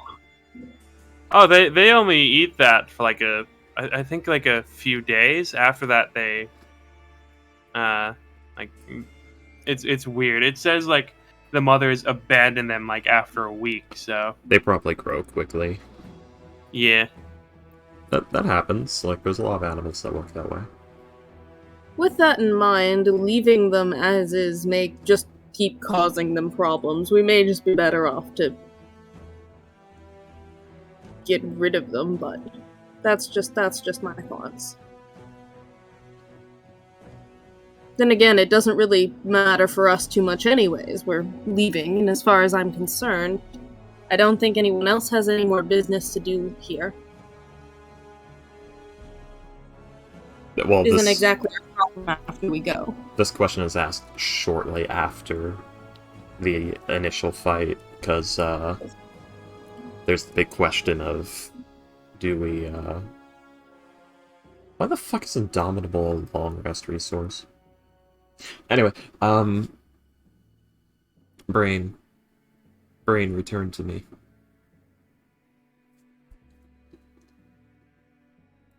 I forgot my entire idea. The question was asked shortly after the fight, so we could just leave it be. We're probably going to wind up spending more time and energy to try and track them down and kill them than we are to just leave them and let somebody else deal with the problem when the time arises. Unless there is, for some reason, a specific need that you have to get rid of them. I just wanted to hunt them, really. Well, I mean, I feel like that's a fair enough reason. Hug them to death. You don't need a reason to simply wish to hunt if that's what you want to do. I'm sure someone else here, and she just kind of looks over at Pythor and just goes, I'm sure somebody else here might enjoy that. That was exactly my plan.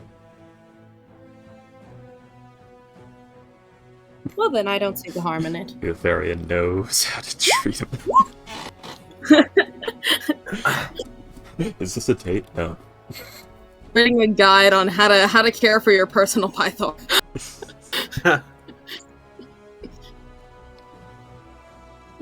I'd like to hug them. That's like four kids dub Eleutheria. Yeah, I just want to give them a big hug, you know. Hug them so hard they sleep forever. That reminds me of the into the next dimension. That reminds me of the Futurama episode where Richard Nixon was watching kids cartoons, and he has to like censor like the uber violence of one of them, and like I remember like one of them is like one of the characters throws an axe and it like hits some. Breathe with it. It hits someone in the chest, and he dubs in the line, "I caught it." I caught it. That actually makes it funnier. If he just gets hit in the chest, it buries itself in, and he's just standing triumphantly. I caught it. and like part of like one of the episodes he's watching is like a tank destroys an orphanage, and so he reverses the footage and says, "Oh, wonderful! Our orphanage restoring ray works perfectly." Our orphanage restoration ray. A lot. The funny thing is, censorship has provided a lot of fantastic, funny shit as a result of writers trying, like editors and writers trying to make something good out of it. Like Zabuza in the German dub of Naruto, not having a sword and just standing on the air. His spooky stick. The spookies. His stick that he points at people. Or the or fucking everyone in Yu-Gi-Oh pointing instead of having guns. Stop right there, Kaiba. Come on, boys. You don't have to be that rough. You're coming with us. You don't have a choice. Come now. You don't have to point those things at me. It's me, Kaiba, the greatest card player you'll ever meet. How did Kaiba become a billionaire? He seized his father's company. His dad is, not him. He literally seized his father's weapons manufacturing company and converted it to a trading card, like, hologram projector company. Guns? No. No, trading cards. I shit you not. He shut down his like, adoptive father's entire weapons manufacturing company and used all their assets to build that. I mean, why do you think everyone is now pointing instead of handling guns? Yeah. There's none. Industrial illusions. It's actually really funny. It's becoming less Kaiba, more Solid Snake. Like a different level when you actually sit back and think about it. Oh, like the lore of Yu-Gi-Oh! Is fucking shit insane in every way. It really is. I'm kind of amazed that it just everybody was just at the time was just like a few years ago was just totally okay. It's like, yeah, no, this is Well, back fine. then it was like it's just like, no. Imagine being such a scumbag that like a billionaire adopts you, and then you like by the time you're like a 16-year-old, you destroy their life and take over their company. Well, if I remember right, said billionaire was doing this as some sort of tax write-off thing, or he was trying to like indoctrinate these children into him to Electric Boogaloo, and was generally shitty the entire time, and that's kind of why Kaiba's so shitty. Maybe. So, don't point a gun at someone if you're not willing to die, kind of deal. Fair enough.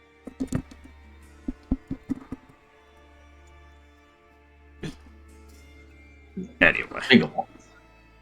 Finger guns. Finger guns. Doctor, turn off my pain inhibitors. Turn off my gun inhibitors.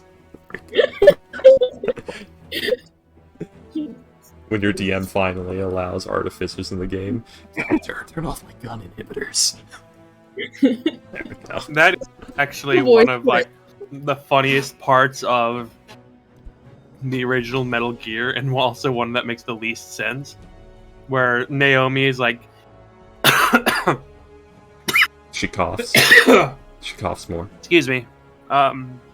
Where she tells Snake, there's a bunch of nukes in that area, so I activated a nerve in your stomach, and now you can't use guns. What? Yes, I think she specifically says in your belly. This is that is on par with the fucking arm control nerve bit from the Nano Zin episode of Invader Zim. Humans don't have arm control nerves. Silence! I control your arms! God. How'd you get inside me?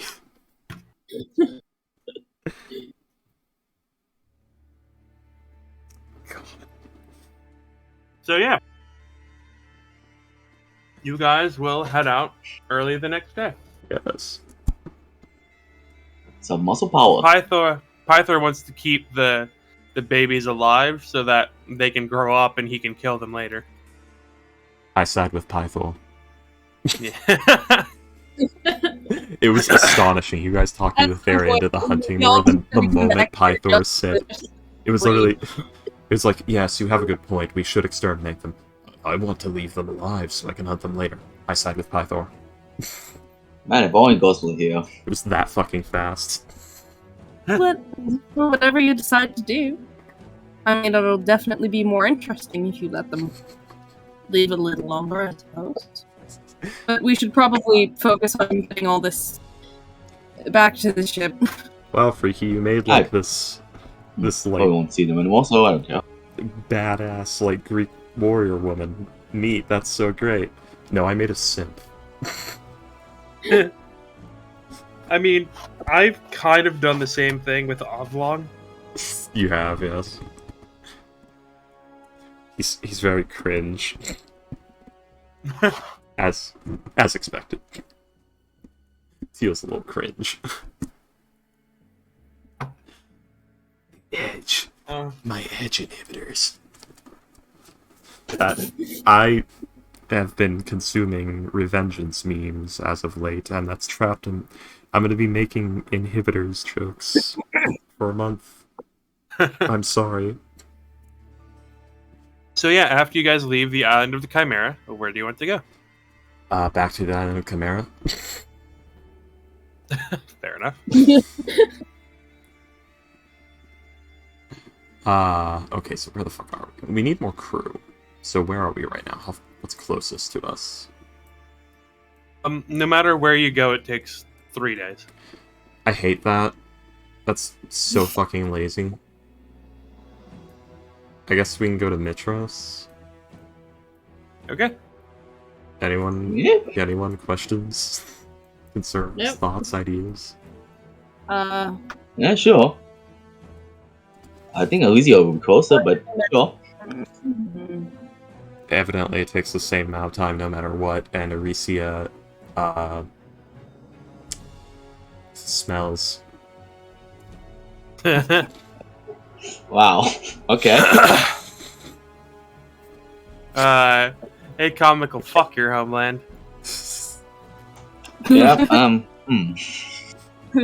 Oof. Just a bunch of hippies that don't bathe because they think it's bourgeois.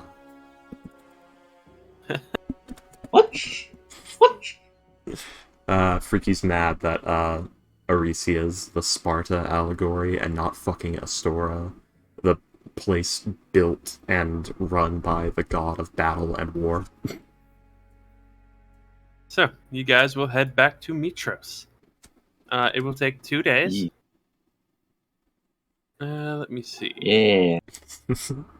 So after leaving, not too terribly long ago with a bunch of people, we come back to Mitros and say, who also volunteers to be on our crew? What happened to all the other volunteers?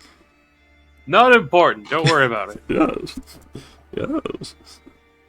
Lions and apples. Most of them are still here. Hold it. What happened to the ones that aren't still Lions here? and apples. Lions and apples. Don't worry about it. They tore each other's faces off over a golden apple. I'm sorry, what? You heard me, bitch. You heard me, cunt. Get on. Cunt lord. Let's see. I don't know why my brain jumped to that.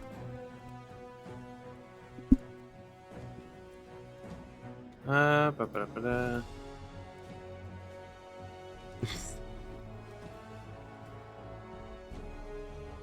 Where are you? Still always funny to see people who are not American not understand guns and be weirded out by that, because it's like, wait, how do you not know? From my perspective as an American. I always have that moment of like, wait, what? How do you not know?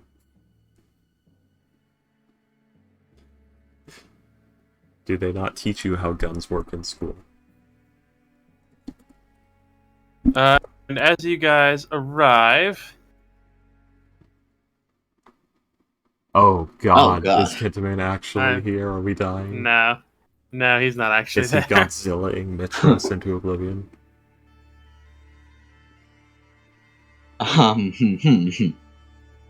He is here. No, he's a few feet to the He left. has arrived. He has arrived. Alrighty then, so, It's just a you guys giant, will... just a giant arm coming out of the water right here. I mean, that is a thing. Yeah. Like, the arms of Kentaman. I have to... Oh god, imagine how many of those are acting like fucking icebergs under the water. Check that shit out. That's big. But like, Yeah. you have to think about how fucked that is. There's probably, like, we see a lot of those on the surface. How many of them are underwater? Just a short way under the surface, sinking ships.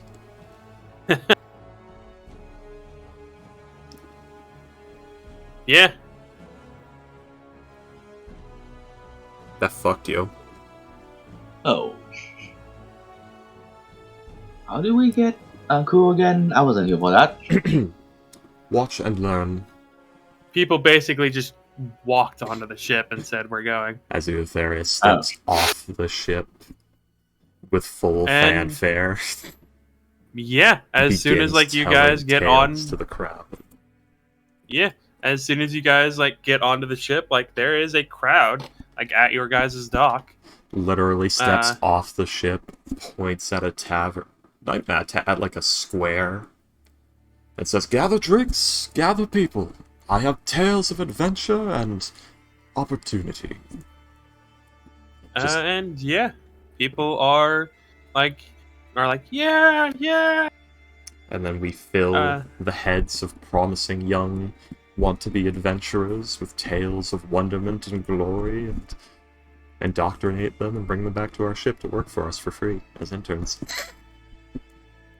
Hey, Pilots. Hey, we're pilots. That's not even piracy. That's how like military recruitment worked. Hey, we're military pilots. Uh, Don't worry about it. Actually, oh wait a minute, no, Medi is not here right now. I mean, He's there's the Lord might also demand a number of people, but there was also a volunteer basis where they would just have, soldiers that like go and tell glorious war stories and spread propaganda and recruit people that way. That was how it do. So yeah, what all do you guys want to do in the city? God, I don't fucking know. Pick up you my recruit people. pick up my order of great arrows and shit. You get more crew. I'm gonna go to the brothel. Brothel. Go to head to the brothel. Wow. Yes. Okay. I guess Hey, he I does have haven't got a vagina for a while. I guess he has a clammy fish penis. I couldn't even say that with straight a clammy fish penis. Gotta pay people to. That's a one way to describe it. Sure. Couldn't even finish that one. That one was fucked.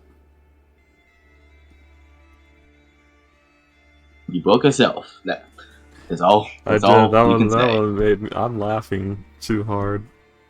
Like that painful, deep laugh. Congratulations, you played yourself. I did don't play myself. To be fair, there is a one of the prostitutes would be someone that I think Eleutheria might be mildly interested in because they are a son of Pythor. Yeah, but like she's courting Pythor himself right now. Yeah. But Also, yeah. That's a bit of a sour note. Hmm? The progeny of Pythor. A son of Pythor. That's fair. Might strike a bit of a nerve at this time. That's fair.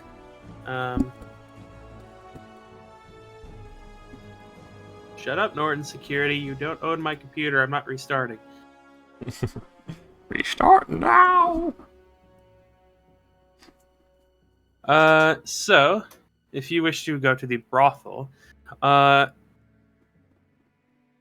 guess we Let's see, add there- Roland's clammy fish penis to the bingo card, don't we?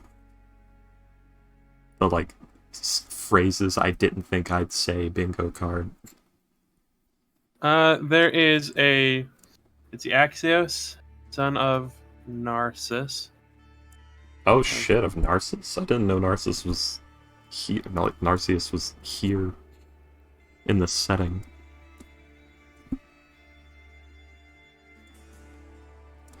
For the record, Narcissus is the historical figure, the mythological figure from which the word narcissism comes from. Yeah, There's he even a looked. He flower gets. named after him.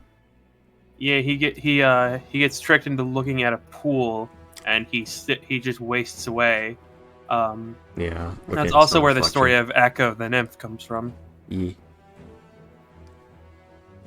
I actually was planning like localization of courtesy, and I was drafting an outfit idea and all that, and I was gonna have was it narcissus flowers or narcissus? I think they're called.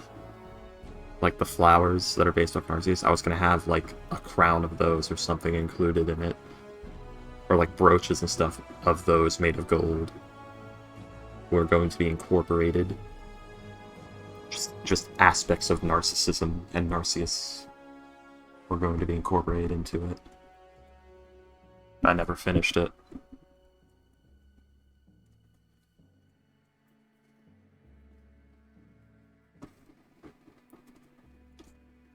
Let's see.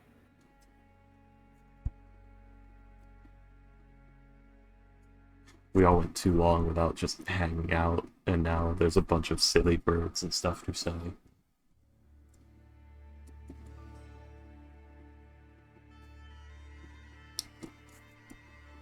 There you go.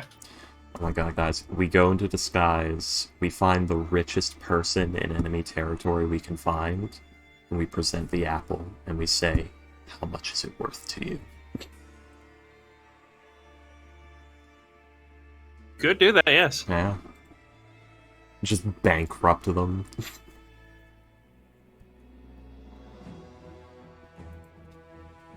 Oh, those are the prices. Huh. Yep. Of Price for a night. Of Narcissus, god of beauty, hot damn. Why didn't I get to What is hear an- more of that person? What is an Oread?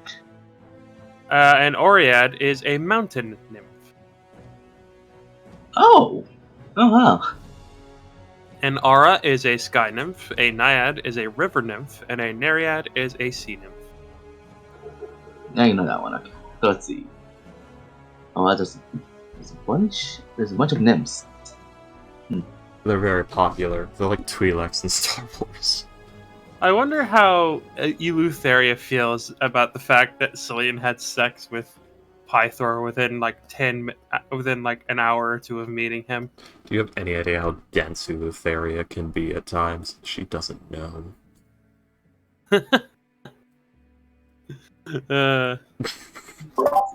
Hello, I'm No, back. My apologies. Hello. Oh. I literally thought about it for him. I said, that piece of information is going to blunt against the brick wall that is Eleutheria's skull.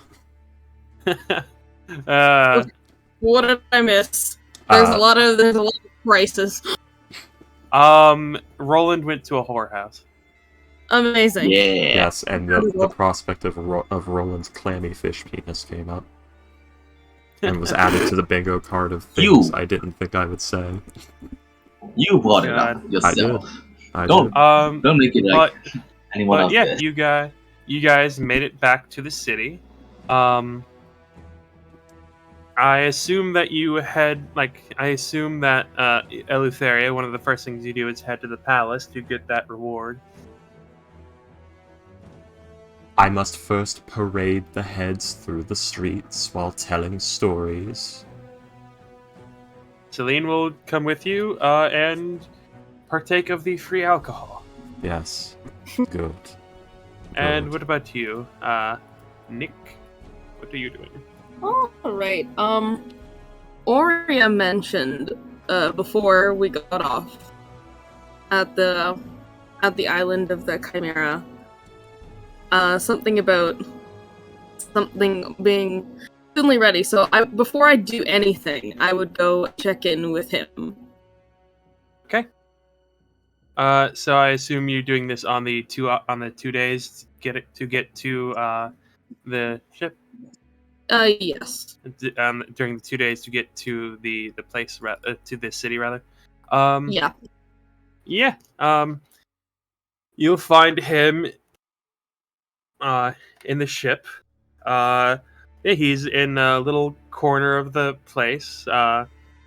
He doesn't really have all that many belongings, or at least he didn't bring all that many. So you're actually kind of surprised to see that he's got a number of items with him. Most of them just seem to be kind of random. A few of them are like a sleeping roll, like a blanket, that sort of thing.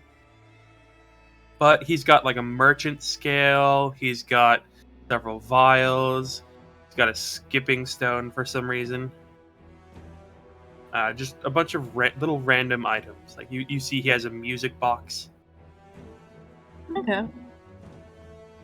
I too enjoy collecting small random trinkets. So you know what? Understandable. She'll kind of approach him and look around and go, "So, has any progress been made?" He will nod, and he will pull out a small vial with what looks like it looks like inside is a little painting of the night sky. But you can tell it is a liquid, and it's. Have you ever seen Chowder? Chowder. Yes. Basically, as he moves, like the vial, like It's like it's like when Chowder moves, like the pattern on his thing doesn't match his movements. You know what I mean? Yeah, Yeah. basically the texture of the substance is a static image, and the shape of the bottle is like a cutout that's moving across. Yeah. It's parallax scrolling. That's what Yeah, and it looks like the night sky in a bottle. And as he shows this to you, he will shake his head and then put the vial back, and he'll say, "This is only you can only drink this when we are on your journey. It does not last long enough, and I do not have enough materials to give you more than one." I see. Well, regardless, I'm glad that it is finished. He will nod to you, and he'll say, "When we get to the city, the Dragon Lord will have a word with you. He wishes to speak with you." Understood.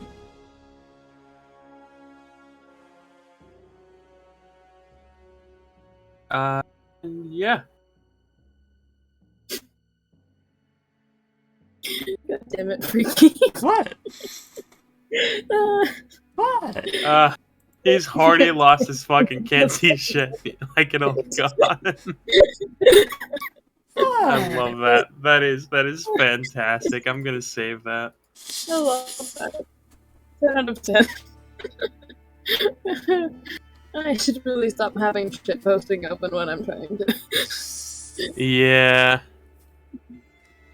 That happened. Alright. Well, fantastic.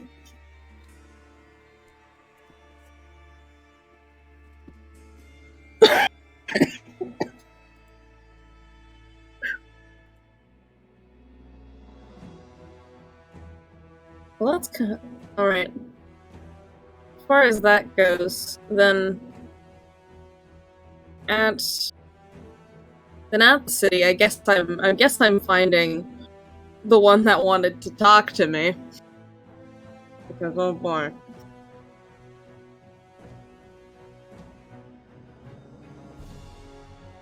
Hello. Let's see.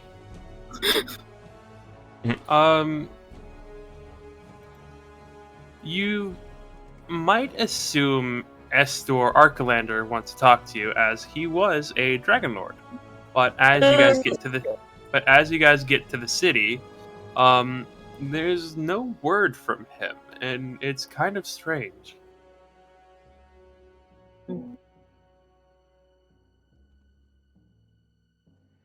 Concern.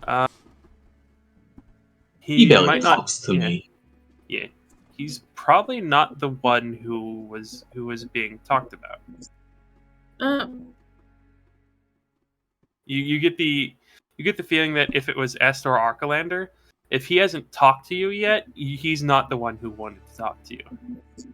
Yeah. Oh boy. Yeah, because if Archelander wanted to talk to you, he would just talk to you. Yeah. Okay.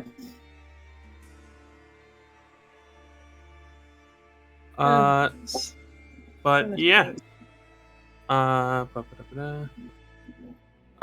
Do you follow Eleutheria and Celine as they go through the city, parading the Manticore heads and being like, "Hey, check this cool shit out." Yeah, it's gonna take a while. This is a slow parading through, stopping to tell stories, accept gifts, and so on and so forth. Yeah, no, I will, yeah, sure, I'll join for that. I don't have anything better to do at the minute, and do not. Okay. As you go through, you guys are parading through for a while, like a pretty good amount of time. And but about half an hour in, Medi, you feel a presence, like someone is looking at you. And then you feel crossbow bolt, like someone has shot you. Damn it, not But- again. But it Yeah, weirdly finger- enough, it's not finger forehead. sticking. It's not sticking in you. It's just laying across your belly as if someone gently placed it on you while you were laying down. Fire a warning shot across her nose. I said across your nose, not off it. How many assholes we got on this ship? I haven't even done anything yet. Come on, guys.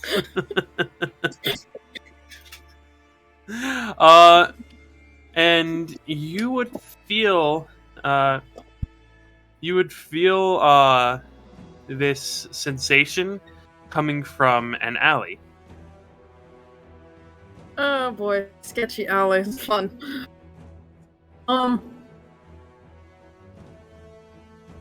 I will briefly see, if Eleutheria and Selena are occupied, and if they are, I will just go. If either one of them is taking a second to, continue, but he just dips down and goes, I'll be right back.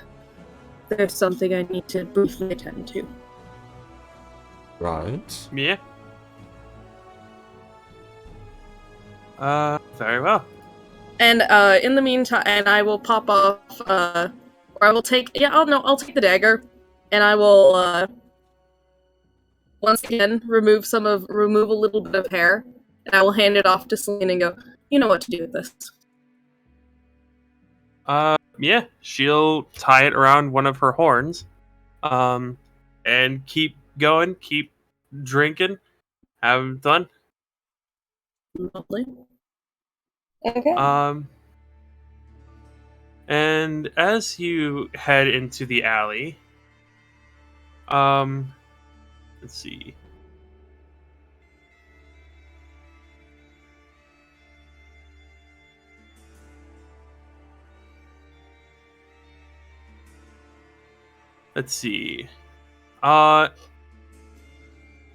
You suddenly find yourself in a massive, magnificent foyer.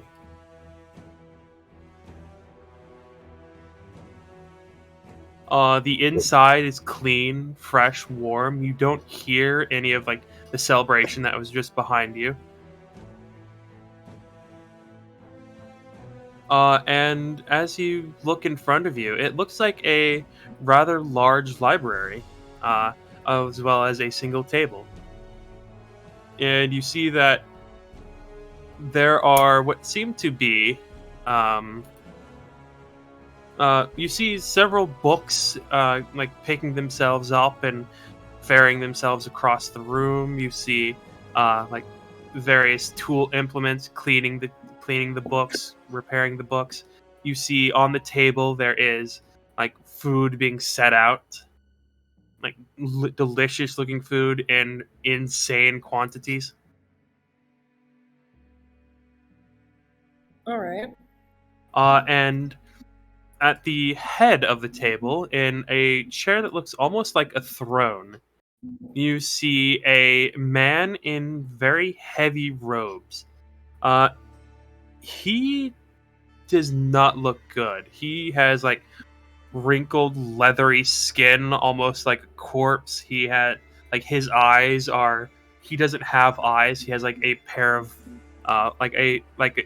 small balls of fire instead in his eye sockets. He's wearing wizardly robes. And he will nod to you, and you'll see as he will begin making hand gestures. Hand gestures that actually you seem to automatically understand as a way of communication. As in your head you will hear, hello, young one. My name is Damon.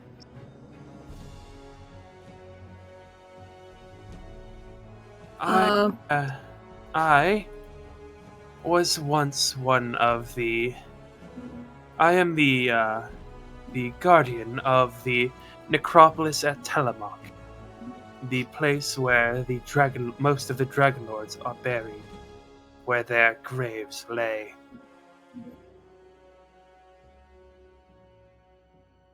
Okay.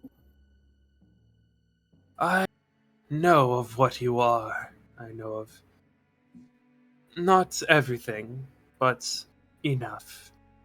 And I know what you are going through. What a cheerful person you are.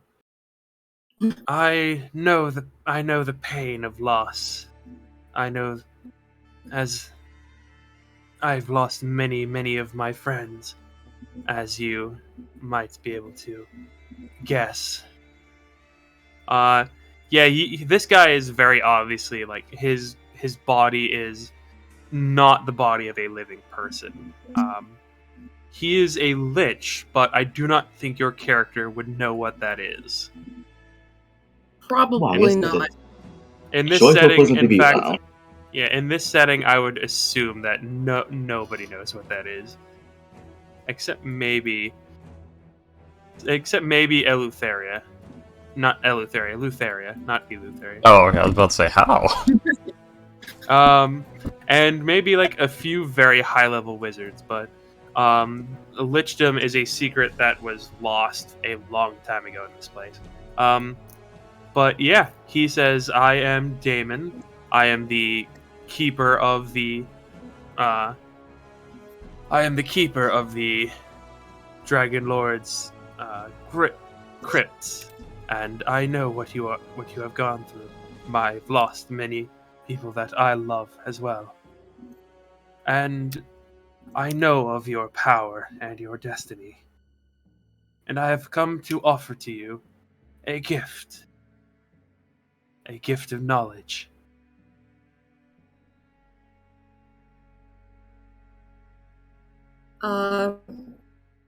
Benny takes this in, nods. Well, I thank you. Any knowledge would be greatly appreciated. He will nod to you and say, "You are to learn to appease the dead, grant them chances to move on. We do not wish for more like Archelander and his crew. What has happened to them is a grave mistake that hopefully you will rectify. As long as Archelander exists, his crew cannot move on. But for now, for other undead that hopefully might be able to, you will hopefully be able to save, he will hand to you a tome." Okay. It is a tome bound in a very dark green, almost black leather. There are a few emblems on the front, or there is an emblem on the front, and it is the same emblem as on your shield.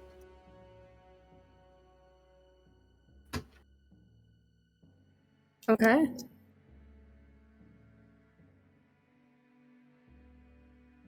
With this, you will have the power.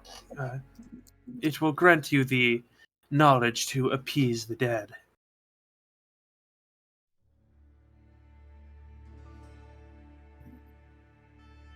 She looks at it just for a bit. Thank you. He will nod.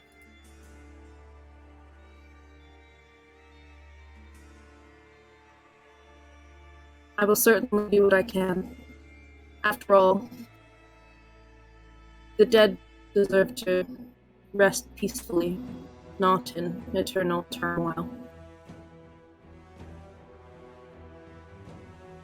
You will nod once again. The Titan Lutheria has where once she did guide the dead and help them on their journey, she has come up with other uses for them. And it is something that you and your group must put an end to.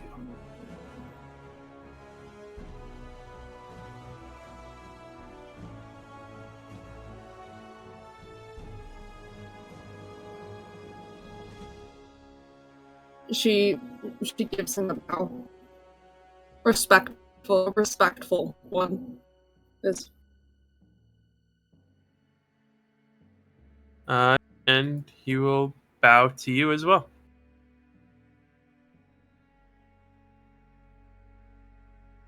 and will do whatever is necessary in order to ensure that this will not continue. Good.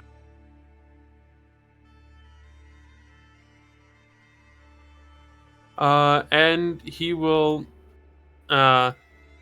offer you to eat if you would like to, or you may leave. You know what? I will. I will spend some time here. Okay.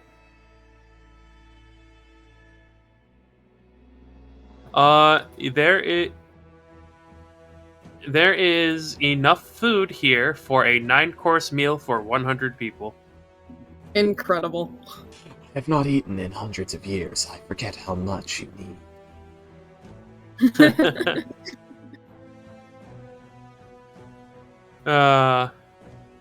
It's hilarious.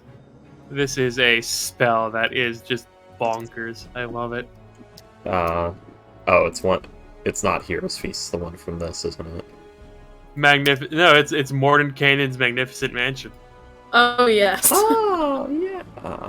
I want that spell, but I've never gotten to cast it.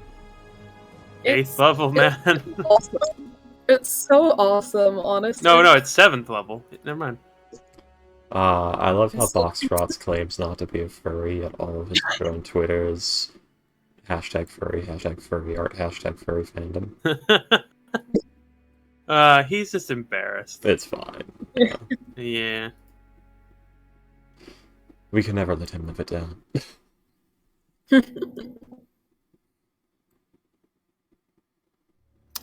Poor Boxtrot. I mean, he does have some really good art. Yeah, he's got his style down packed.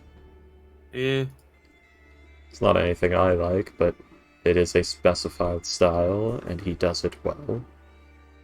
I will not deny talent. He's honest.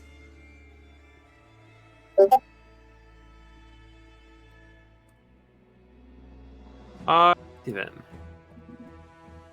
So, everybody.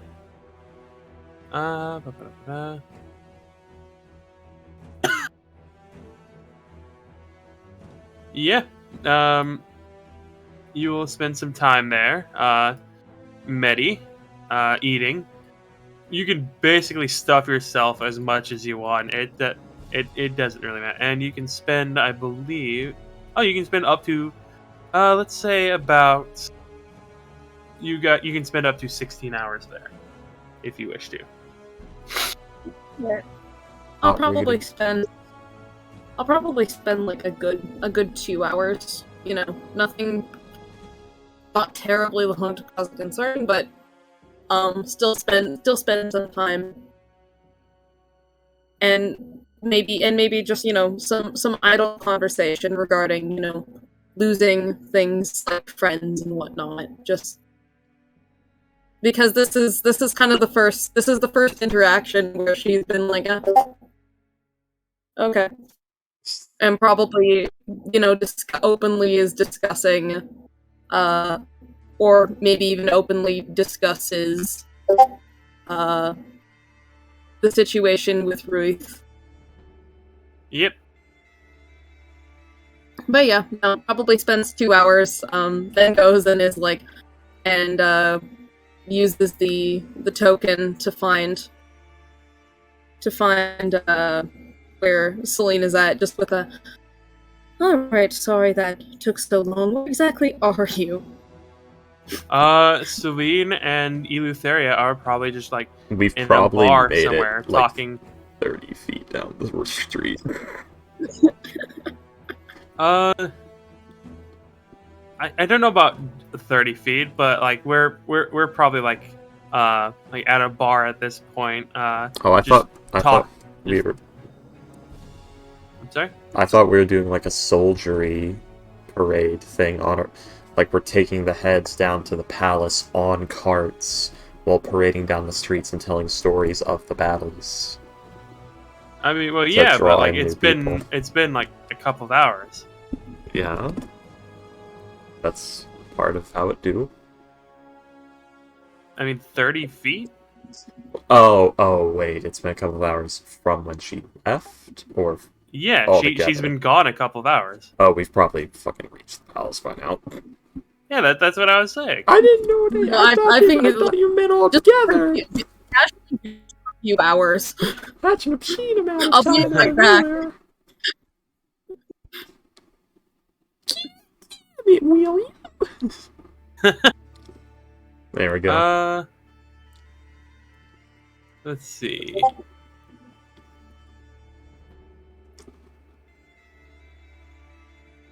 Alrighty then. So,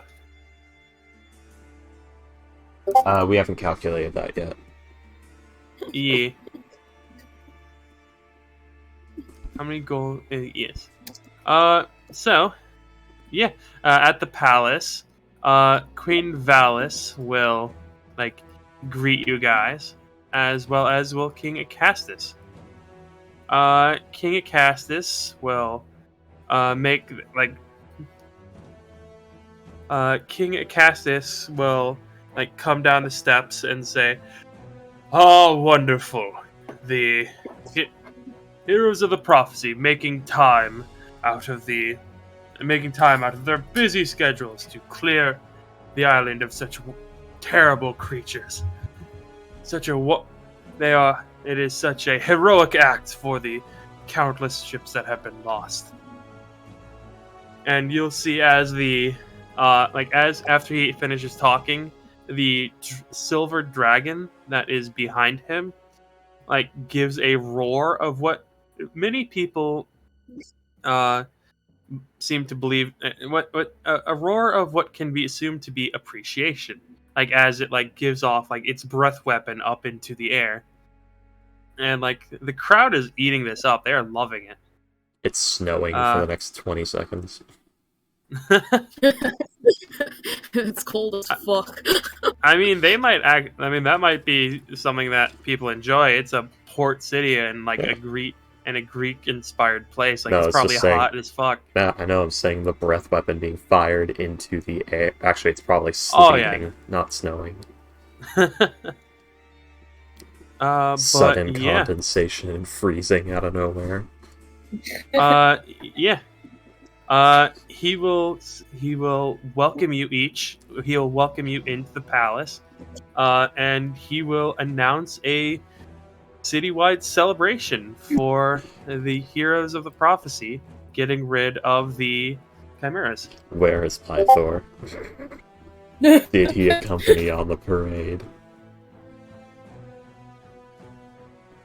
Is he there to smugly sit and smile while the king has to fucking sing his praises? Probably, actually, yeah. Good.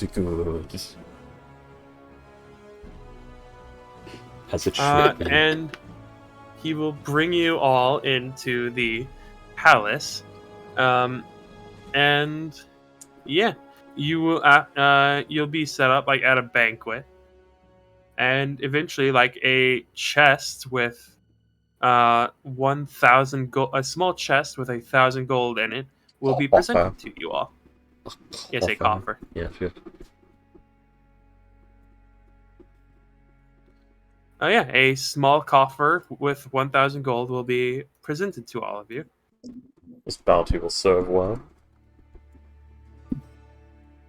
As he'll say, "I am quite grateful of you all taking time out of, saving the world in order to do this.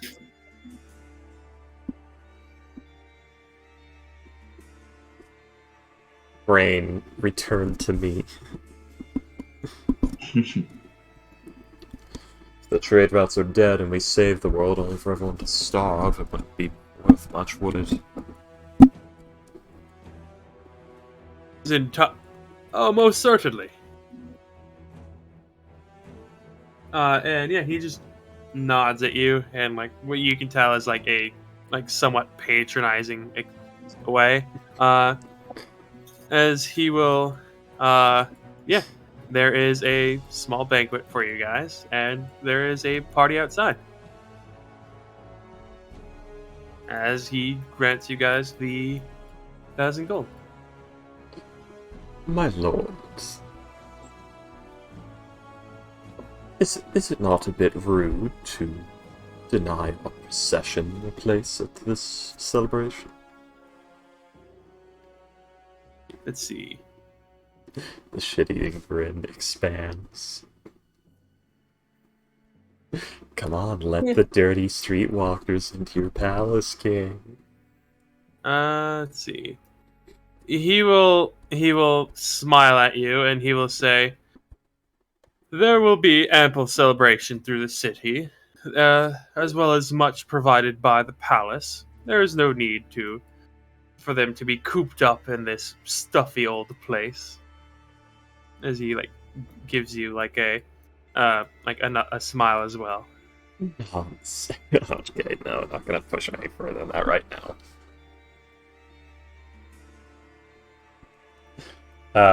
Euphoria hasn't gotten that deep into the dick measuring contest with the king yet.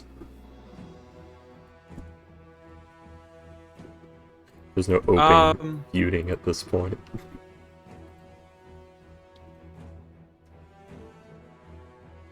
Comical. Yes. Before you get to the brothel, you are surrounded by a group of students. You can tell that they are bards. They are beholden of Kyra. Yes. Who's traveling with us. Yes. Uh-huh. And they will ask you, recognizing you as one of the heroes of the prophecy. They'll ask you for they'll tell you, "We've heard many stories. We've seen Kyra's play, and we just want to know. Can you tell us one of your real stories?" They just blatantly call Kyra out right there. Stories? One of my real stories. Kyra is extremely well known for exaggerating and that shit. She's yeah, she you guys remember what she did with courtesy. That's why I like it with the casual calling her out on that. You tell us the real story, not what we hear from Kyra. Yeah, honestly, they don't really care. They say the real story. They just want you to tell a story. You could say "Oh yeah, I killed 500 chimeras," while the entire rest of the group just sat around with their thumbs up their asses. Yeah. They don't care. They just want to hear a story. Yeah, that's exactly. That's why Euphoria is doing slow parading through the city with the heads to tell the tales and all that. It's for the bards. But yeah, comical. Roland, Yes. do you tell them about any of your exploits? Hold on, there's a baby opening my door. Is it okay? Baby, open the door. Shit a thing. Baby, Shit fire in the room. Got a baby. Fish on the floor. Walked out. It's an odd day. Okay, baby's not opening the door anymore. Did the baby get on the floor? Did it walk out the door? Or perhaps did it walk the dinosaur? Get everybody, get up, get on the floor. Everybody do the dinosaur. Anyways, But yeah, comical. Do you talk about any of your guys' exploits? He kind of puts his head up and look over the shoulders to the path of the brothel. I guess I could spare a few. I guess I could spare an hour or two. Sure. So, what do you want to know?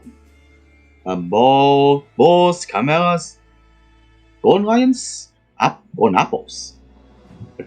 Person riding a silver dragon. Whatever you want. There's a volcano once with a big person in it and a bunch of wizards. They want you to.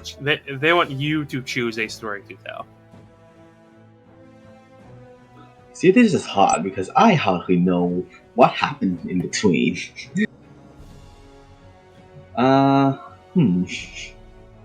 You could talk about like the claiming of the Ultros, the fighting in the maze underneath the Telemoch, the fighting the Golden Lion, meeting the tree of Thylea.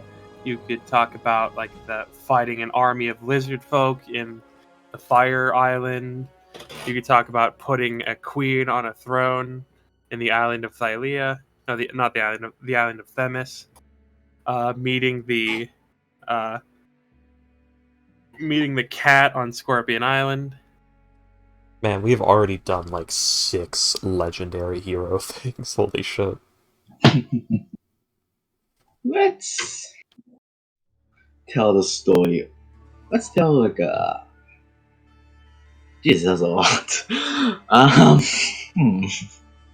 You could talk about meeting the Fates. You could talk about, let's see, yeah, killing the Manticores. Like the Mithril Forge, the temple, the Mossy Temple. So the Hydra and the putting a new queen in the temple are the same place, right? The island of Themis, yes. Sure, let's tell about that story. Okay, I would like you to do a performance check, please. Performance or Okay. persuasion. Or depending on how you Okay. want to tell the story, a deception. I hardly remember what happened, so I'm just gonna. Oh yeah, I think. Actually, no, I don't have disadvantage, and I don't have exhaustion anymore. It's Nope. because Thor this has is it now. Estor's turn. So let's just put this down. So, let's persuade them. I persuaded them really well. God damn. So let me tell you the story. The first time we get on the Ultras. Was that the first time? Or was it like a second time? I remember it was very early on. I'm sorry? And going to the island with the Hydra. Was that the first time we were on the boat, or was it the second time? I think that was the first island you guys went to. Okay. What, like Wait, 6 wait. Medusas? Is it? I don't know. Hang on. Let's see. Island of the. Yeah, I think it's one of the first islands you went to. Cool. So when we first set on this grand sea adventure, we were careful planning. Try and sneak into this. What was it called? Island of what? Island of Themis. Themis. Island of Themis. You all know that. You all know the island, right?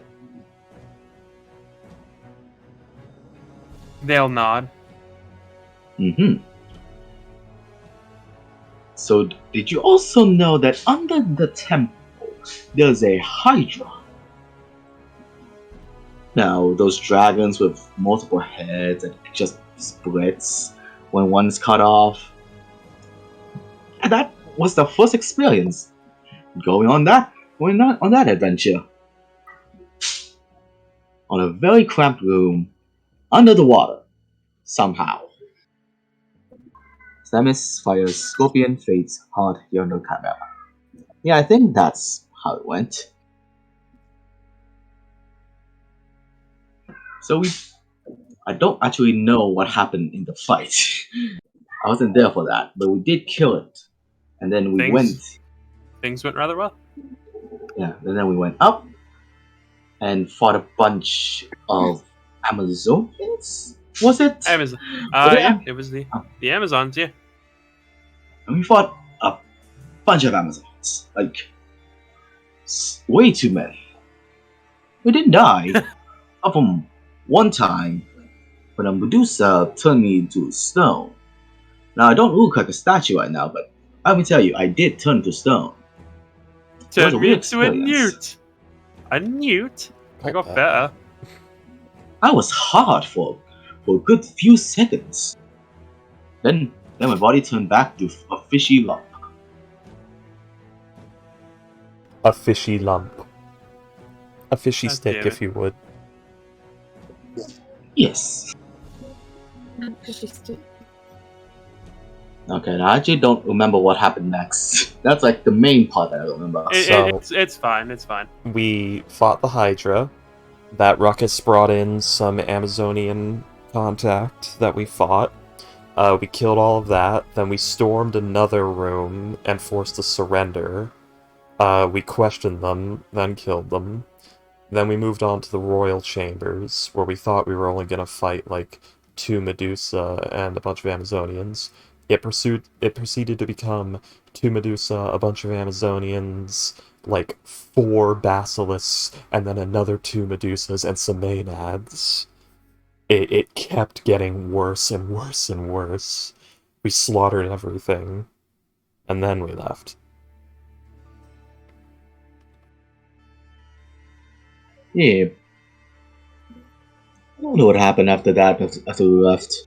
Oh, we crowned was the Lady of Coins. Also, Eleutheria stole what was the that crown. again? It was not the Lady of Coins. It was Darian.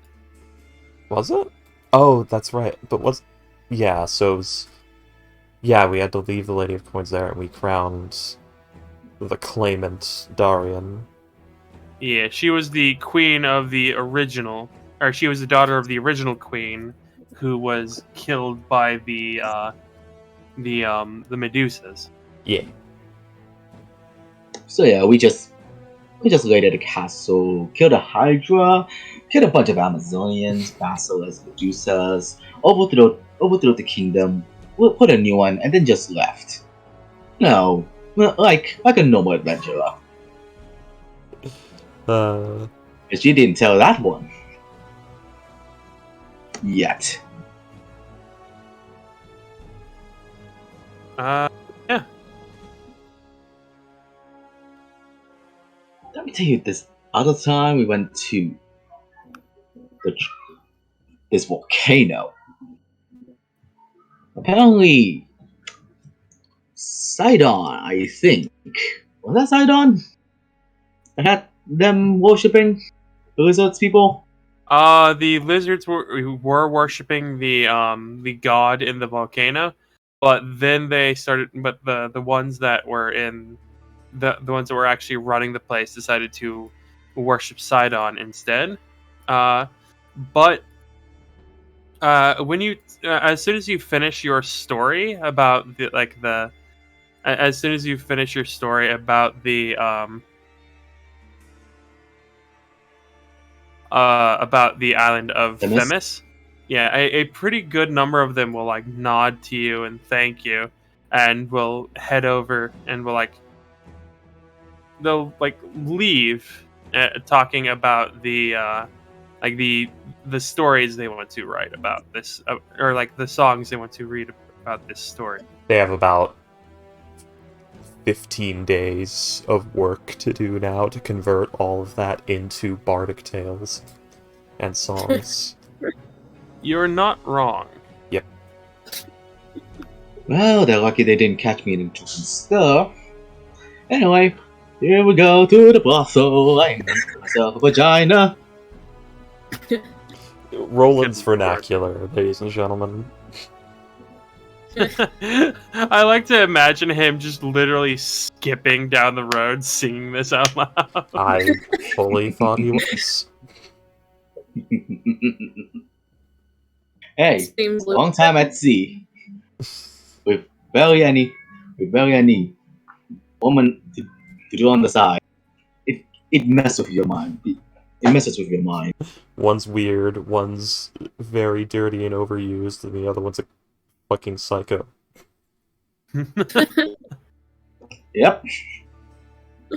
Our group is a bunch of weirdos. Yes. Yeah. Well, you know, so That's how we like it. you can't be an adventurer without being a weirdo. all right. So yeah. Yeah. Ba-ba-da-ba-da. Like, normal people don't go into a cave looking for treasure, see a giant monster, and say, we're going to stay, kill that monster, and take the treasure anyway. Normal people leave. Normal people don't enter the fucking cave. Sure they do, but they skim treasure fast, and when they see something, they scamper off. I guess it depends on how famous the cave is, but yeah. I count desperate people as normal people. So yeah, everybody, how long are we staying in the city? I believe we're just getting some new crew, picking up a few supplies. If any of our orders are done, picking those up. Oh yeah. Mm-hmm. Let's see. Excuse me. Hiccups. Yeah, everybody. After what goes on happens, I'll say it'll once again spill over into the next day, like getting all the supplies, getting everything you need. Eutheria presents the lion's head. I want this made into a cape. A big, fluffy, stupid cape. Oh. What? I said very well. Yes. Yeah.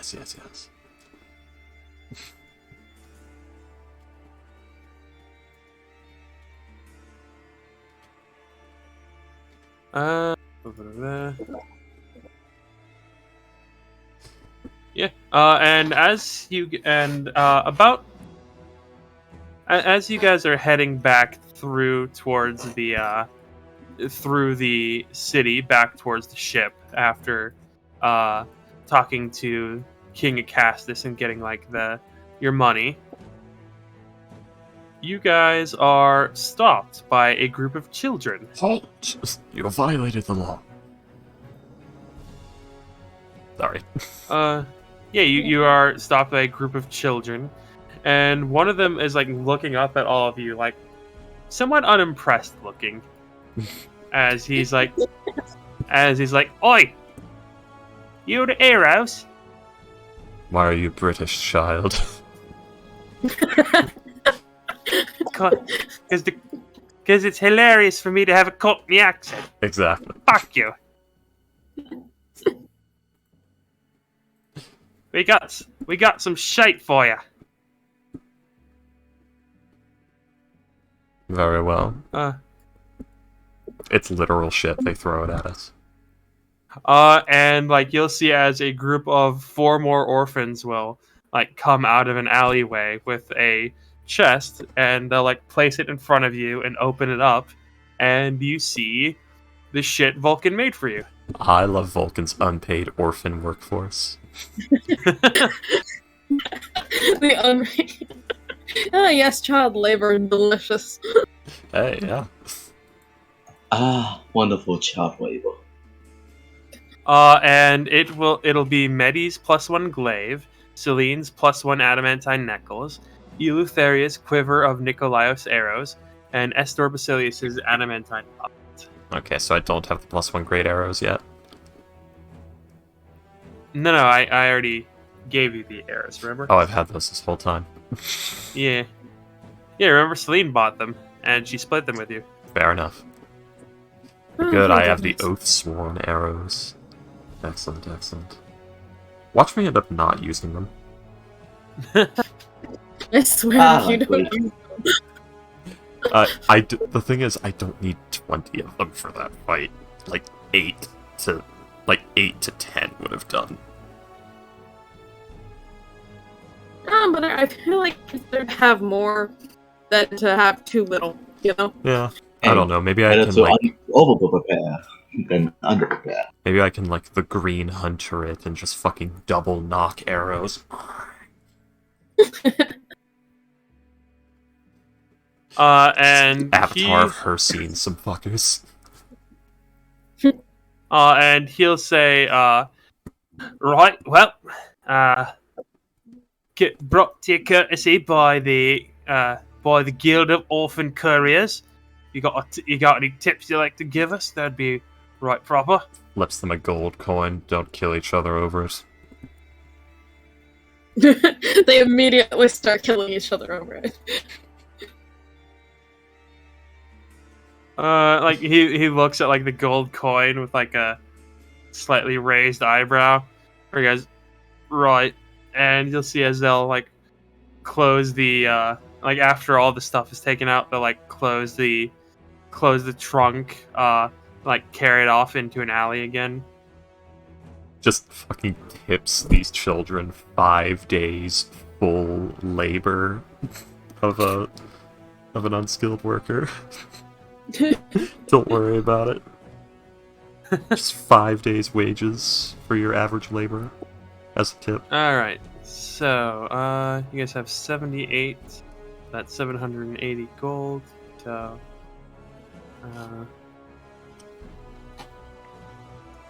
I have no idea how much it costs to have a lion's mane cured and attached to, like, fastens, so I marked off 3 gold.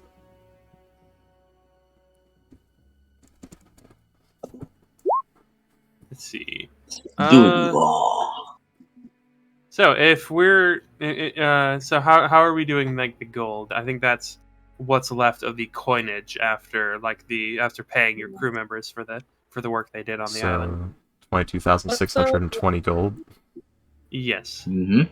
Well, we're Right. gonna get it converted to, like, trade bars, and we'll probably get those traded in to, like, a proper place to get proper trade bars. So that's not various trade bars of various materials. And then from there, we probably split it up. So it would be 6, and then oh god, so 20, so 226. 1 second, please.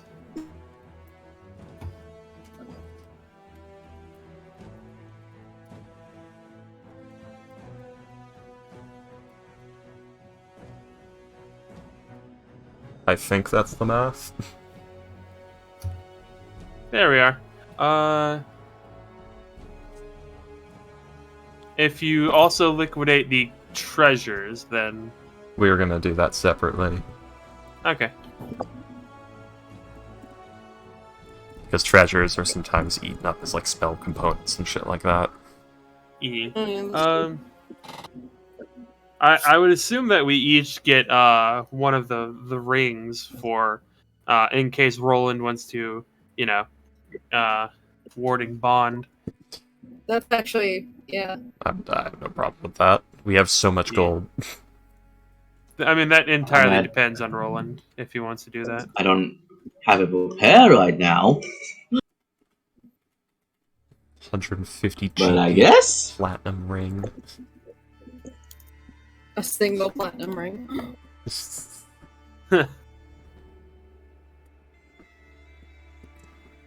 But yeah, man, Celine has so much fucking treasure in her inventory. She's just robbing Oh. people left and right. God, Oh, I see what's so happening. stupidly rich. No, I won't do Warning Bond because it's only a cleric spell. And no, I'm not a cleric. Shut up. But, so yeah, that math is correct, right? It's It's Is 200. Warding Bond only a cleric? No, it's a cleric and a paladin spell. Also artificer. Or maybe No, battlesmith. only only Battlesmith Artificers get it. Yeah. But Yeah. it's 200. Paladins get Warding Bond. 226 100 GP trade bars, correct? 226. So that's just the outright coinage worth. Like I know. There's. I'm saying that's what we're converting to, so that we don't fucking die of. I guess we could get it converted to gems or something, just to avoid dying of weight. Yeah, I mean that's something we could do. Yeah. One moment. So, and then each one of us gets 4 gold. One moment. Yeah, it's 226 when divided by 100. We could do it like that, yeah. Yeah, that's good. Okay. So 4 gold plus the bars need to be split up. So how many of us are there? There's 1, 2, 3, 4, 5 of us? There's 4 of us? 5 of us? 5 of us. There's 5 of us. 5? Okay. The speed pop off. So everyone gets 45 bars and 50 gold? Or no. Where is it in the photo? 2. 35.2. So one of us gets 45. a 46. So one of us gets 46. Alright. Unless we want to just keep the gold bars in the bowels of the ship to just spend as a group. Yeah. This is just for sanity. Yeah, sounds good. 40, 45 for me. It's easier to track this way, basically. God, how much do those fucking weigh? It's 0.2, so each one weighs 2 pounds. Yeah, it would be the equivalent of however much gold. It would be a 1-to-1 thing. So if they're worth 100 gold, then yeah. For ease of transport, really. Yeah. And then we can just turn those in at banks and stuff for gems. And I don't know why I took this extra step, because it makes sense in real life, but not in D&D to do this. Okay, so there's 226 gold bars. Yeah. I don't know, for my brain is catastrophizing the prospect of 27,670 loose coins. The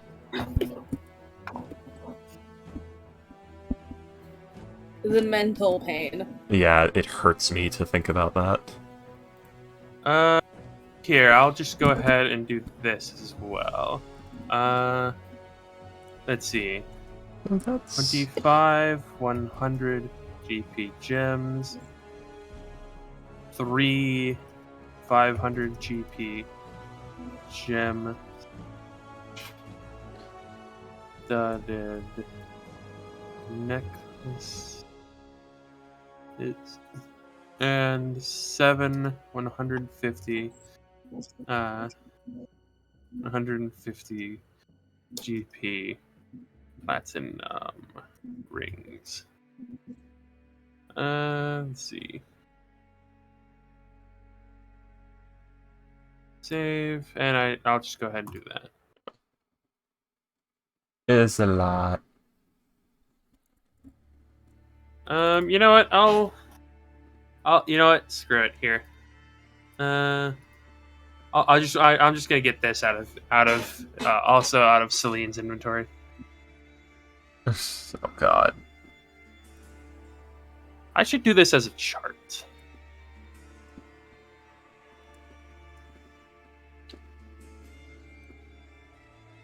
Okay, well, I guess I will get one in bond. Let's see. So, well, guys, is there anything we want to buy?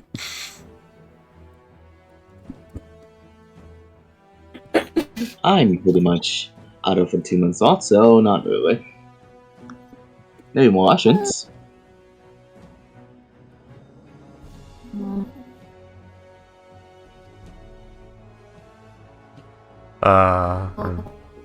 We'd have to go back to Astora for that.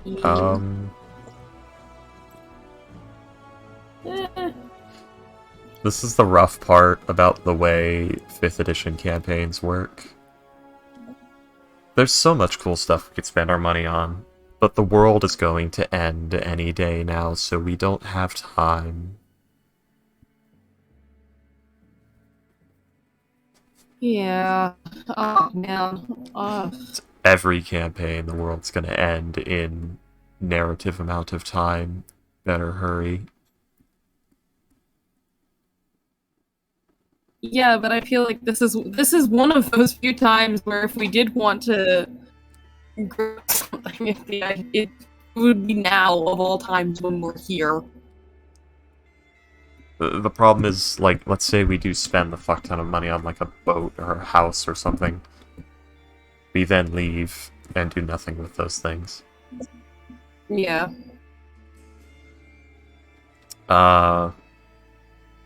Do we have proper armory on the ship? We could arm the ship. That's something we could do. Oh, actually, that might not be a bad idea. Yeah. Yeah, no, I actually quite agree with that. I like that. Arming the ship. Also, maybe I don't know if it'd be worth the time, but maybe getting the some of the shit that got fucking destroyed during that one, little skirmish that happened on the ship one time. Well, we lost the ballista, and the other one is heavily damaged, but can be repaired. Okay, I missed that session. So yeah, we should replace both ballistae. We should There we go. Fill out the armory. William's done something here. Oh god. I dumped some of the stuff from Celine's inventory into the group hoard. Celine's just to get it out of ill-gotten gains. Yeah. She has robbed so many people. Yeah. And you know what? I would personally... God, I'll have to get steel in one of your campaigns, because apparently you use the good thieving tables. That don't say you spend all week working and get 12 gold. No, like it wasn't even like stuff that it wasn't even tables. It was just stuff that was in the places we've been to. Like when she and Courtesy robbed the nymphs. Like a lot of the stuff she got, she got a 1,000 gold piece ring from the stomach of the Hydra. Like a bunch of the gems, like the 50 gold piece gems, the 30 gold, the 50 gold piece gems. She got the same place. She robbed from the Amazons. It's just she took shit from wherever we went. Alright, so let's just mark off one of those opals and just drop 1,000 gold on the armory. Just so that the ship is stocked with spears and shields and fucking chain shirts and shit. Sounds good. They are commoners, so I guess they could be like some of them could be guards, but yeah. At least half the crew is just regular commoners. Well, this is more about making sure they actually are armed and not just carrying clubs or their bare hands should the ship be attacked and they have to defend themselves. Fair enough. Yes. Yeah. Fair enough. That it's also a good deterrent. The idea that everyone on that ship is armed. We're not going to pirate that ship today. Today. Hey boy, what do you see on that spyglass? They're all armed, Captain. Ah, not that shit then. What do you see in your spyglass? This weird lady with a very horrifying-looking mask is beating up a It's- metal puppet. It's not that horrifying. It's basically like... It's not horrifying. It's basically the mask you see in the picture. Yeah. She's picked up 3 horses. It's disturbing. It's horrifying. I didn't even know a person could do that. And she's yelling at Pythor to help her run some drills. The balls on that woman. Okay, so knock off the Has an snakes opal. for hair. Let's see. But button beard had buttons for beards. Anyway, Let's see.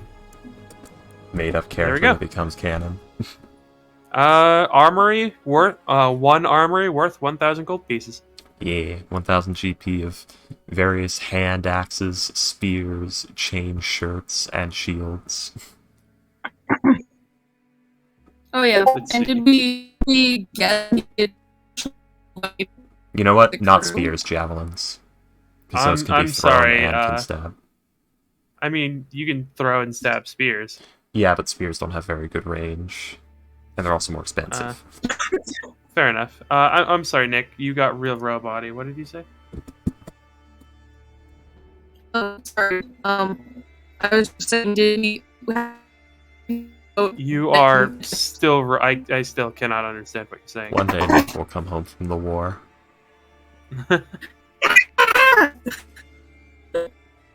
The goblins took her. Can you just, like, type it out, maybe?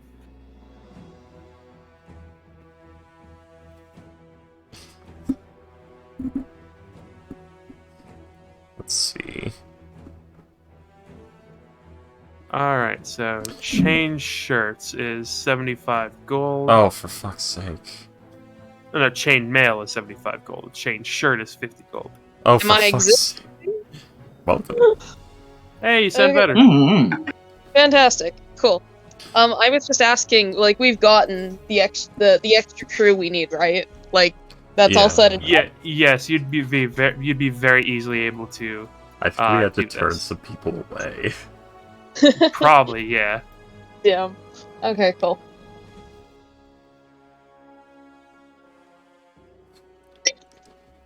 Now, realistically, I'd be buying everyone breastplates. But Wizards of the Coast decided those have to be infinitely more expensive than chain. Even though chain was harder to produce and more expensive. Yeah, I was actually thinking the exact same thing as I'm looking through the armor, and then I'm thinking, you know what? Splint mail, breastplate. No. Those have to be super expensive and difficult to get. Those definitely weren't the go-to cheap armor for foot soldiers and infantry. I mean, scale mail is the same as breastplate, just kind of heavier. Scale mail is also very expensive, and is again another Scale thing mail is that's, 50 gold. that's very expensive, and is again mean- something very hard to make. Yeah. Like, you'd be better off with Lamilar, which is basically the same damn thing, but Alright, so, like, what... freaky being history buff, being annoyed by things moving. Well, okay, who here may, like, if we're thinking just about armor in general, who here would benefit from getting something better than what they already have? Like, Me. I think, yeah, basically everybody. Yeah. Mm. Well, and not Celine. Celine doesn't get armor. I got He's a adamantine monk. breastplate, so okay. I'm currently just wearing splint armor. yeah, we should. I think that's probably the best you can get in this setting. Actually, that's Segmentia. And that's why I got it pretty early on. Although +1, you do have +1 monies. And plus what? You do Plus have monies? you have rare You could item see about- monies. You could see about buying, like, a +1 armor or something. Yeah. You've got money. They just waste 200 on a whole on a hotel. So And we also have more than 10,000 gold in the thing. So yeah, so you do have okay, so plus one split we mail get money. like what 45? We each get like- 45 gold pieces, or no, like I'm pretty sure the group would let you Yeah. buy better armor. You do have 4,500 gold worth of gold bars in your pocket right now, plus there's more on the ship. I don't think it would be in his pot. I think it would just be on the ship. Oh, I was talking about his share of the bars, but Yeah. okay. Yeah. Are we just leaving it on the ship, or are we doing shares? Because I put mine in my inventory. I figured that it was just going to be the group loot. But we'll forget it there. I guess. That's what I worry about. We'll forget about it, but okay. You know what? Yeah, I'll mark it off my sheet. It's in group loot. Fuck it. I mean, I'll remember. if you want to, My if you body want to remembers. do shares, then if you want to do shares, that's perfectly fine. I feel, as long as we know that it's there, Yeah. I will make personal note because I check my notes like an absolute maniac. Yeah. To check it every now and then. Okay. Yeah, I Just was wanting to do people shares when they because use them. yeah, I didn't want to forget. Fair enough. Honestly, I've to forgotten be honest, 50,000 gold before. I would not argue against better armor because Well, I've been stuck with a chainmail this whole time. I would not. Okay, Medi and Roland get +1 armor of your choice. For fuck's sake, you degenerates. To be fair, Medi hasn't had a chance to get any better armor. Exactly. and I you haven't had destitute- enough money to get anything better than split mail. You because destitute breastplate is degenerate. 1,500. Breastplate. is 400. He meant Plate mail plate is mail. 50. Yeah. I Oh, also plate don't know mail, if yeah. I also don't know if plate mail is a thing in this setting. It's not, sadly. Well, Plus it's stupidly rare. went. Plus 2 splint. That's a very rare item. So that'd be very rare item table plus split mail cost. I mean, I have my splint mail. I just need to upgrade it. Or do I need to buy a specifically new one? You would need to buy a new one because the amount of time required to upgrade yours would be a bit too much. Like a month. Okay. Yeah. Okay. Well, so hypothetically, if I were to buy a +2 split mail, how much would that be? Let's see. Hypothetically. Wolf Daddy, tell us the price.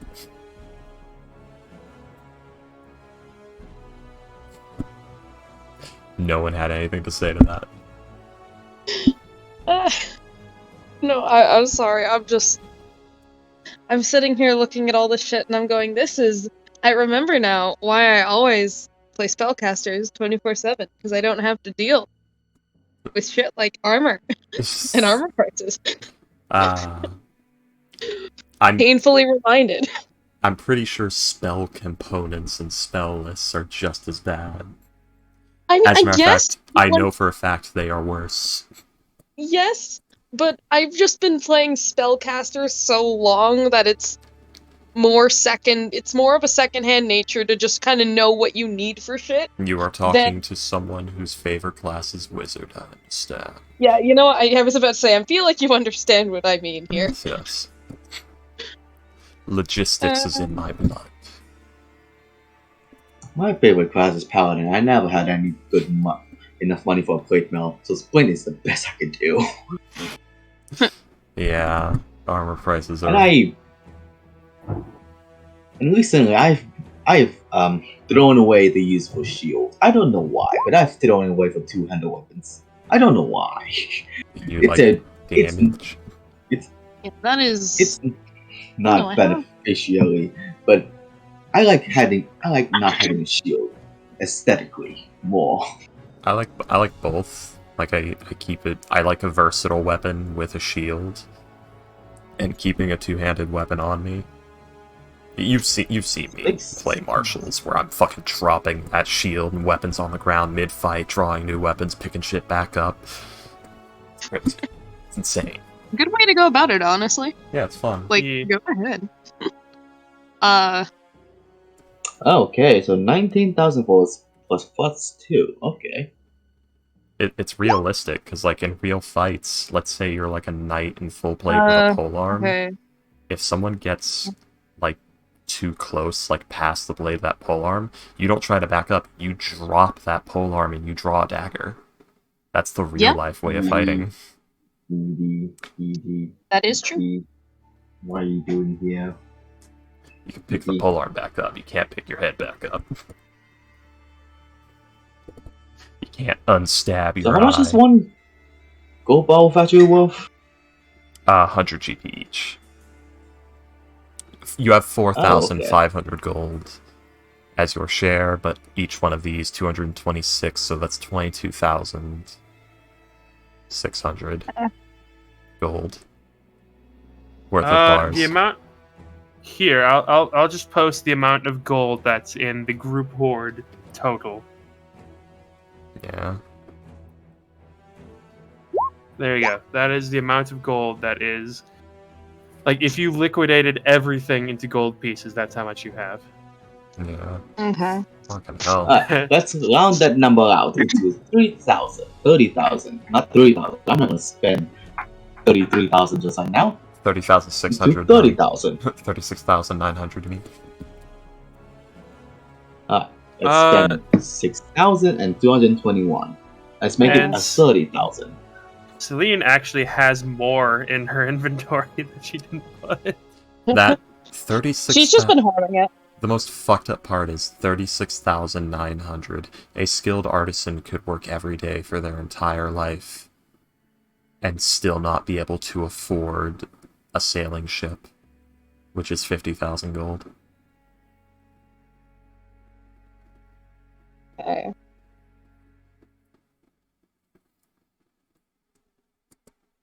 Because Celine doesn't really spend money on anything other than alcohol. So if we actually added everything that she had in her inventory, it would be 42,200. Oh man. Okay. I've got 100 platinum. Yeah. I got 9 platinum, 8 gold, and 64 silver. Yes, because like most of what Celine has is because she sold her medals to the fishman. Oh, that's right. Yeah. And yeah, Eleutheria wouldn't. Alright. Don't sell trophies. Yeah, she sold all those, and she's been robbing people left and right. So. Celine life. Really, really bringing up the curve on people's opinions of satyrs. She doesn't give a shit. She just wants to get drunk. Yeah. +1 split mail, please. I mean, if you ask, Celine can like chip in some more money, and you can. Let's see. Hang on. Let me roll something. Oh boy. Okay, so +1 split mail would be nice, but I have chronic I hate spending money disease. Well, too bad. Both in game and out. So do I. In the city there is one set of +2 mail, and there are 3 sets of +1 that you can buy. I've just rolled for it. Medi, do you use a shield? Yes, and the shield that I have. The shield that I got from the thing gives me advantage on initiative, which I really need. Okay, so +2 splint for the Mad Lad, +1 for Medi. Or +2 for Medi and +1 for the Mad Lad, so we have just an AC monster. Well, the +1 difference isn't going to affect that much, so it's better to have 2 good AC characters. Yeah. Well, I'm not using a shield anyway, so I think I can... Yeah, no. Roland can have the +2. I'll take the +1. Yeah, I'm still sitting here. So we need your bank account. No, that's only if you were to both buy +2. With the group loot, you can buy a +2 and a +1. Let's see, 19,714 plus 6,221. Shit, hang on. I forgot you don't add the comma. So that is 25,935. Are you taking that? Are you just dumping all the gold bars? Yes. Okay, so Sure. let's see. Dump it. That We you'll can't count. Dump it. get rid of. Dump So it that's again. you guys actually have enough just from the gold bars. You have 226 of them. So, oh wait, no, never mind. No, I was wrong. Darn. So, 25,935 minus 22,600. So you guys need 3,000 left. So burn the opals. Okay, 3,300 left. Get rid of the last 3 opals. That is burned. So 35 gold. 335 gold after that. 335. So Want to just burn one of the gem-studded necklaces? yeah.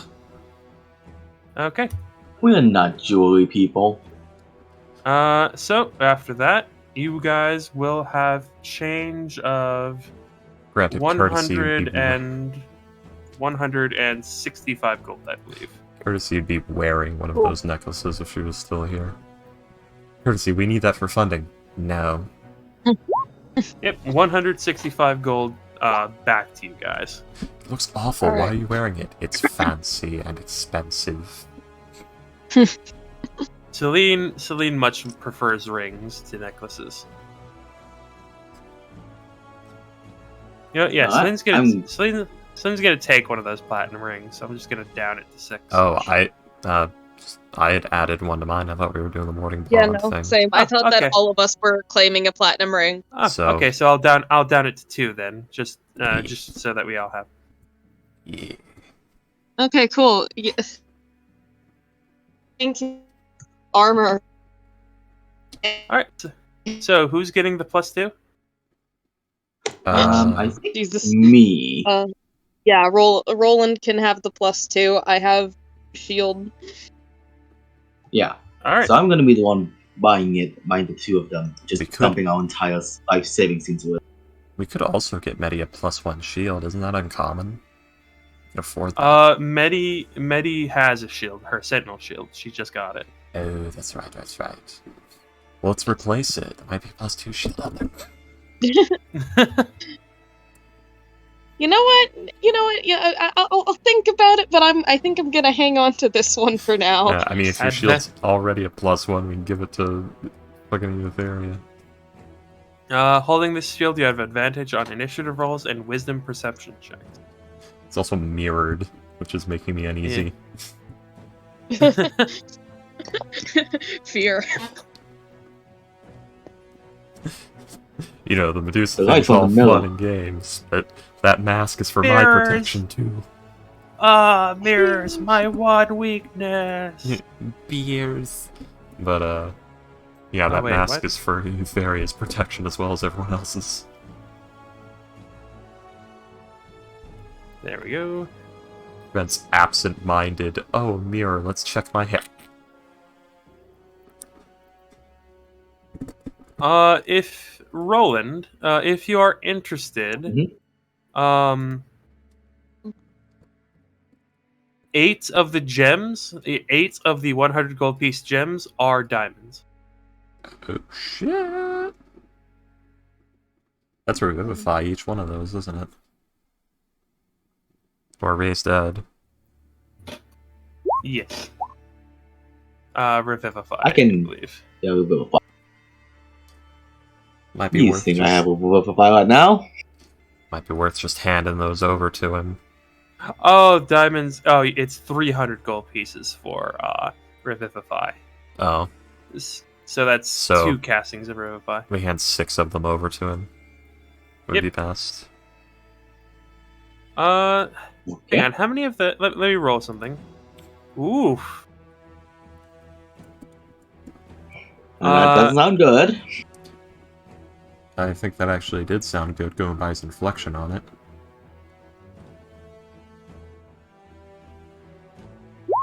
As well as 9 of the 50 gold piece gems that Celine had are diamonds.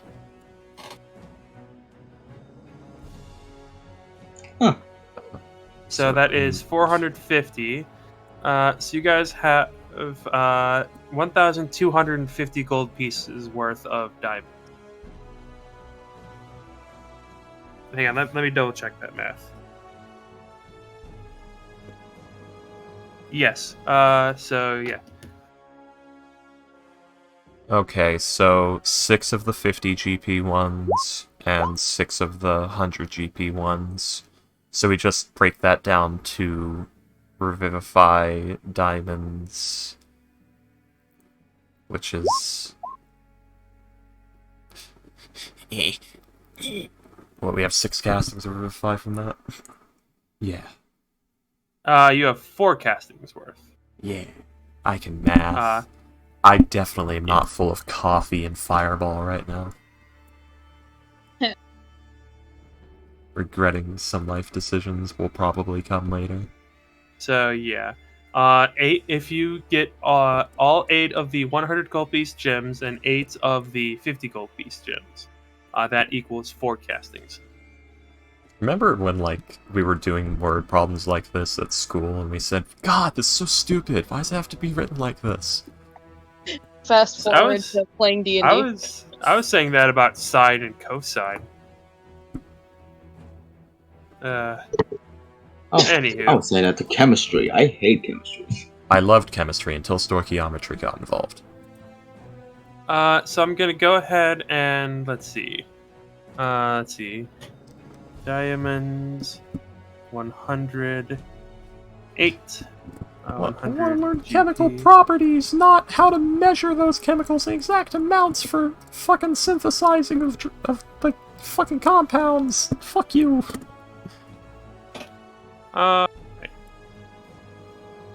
So 21 gems and 17. There we go. I have updated it so to include like the diamonds. Oh. So just for my own notes, my apologies, I was writing stuff. How much worth of diamonds do we have exactly?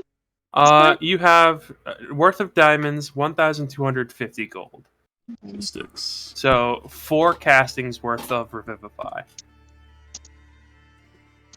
Or 12 castings worth of warding glyph. Glyph of warding, yeah.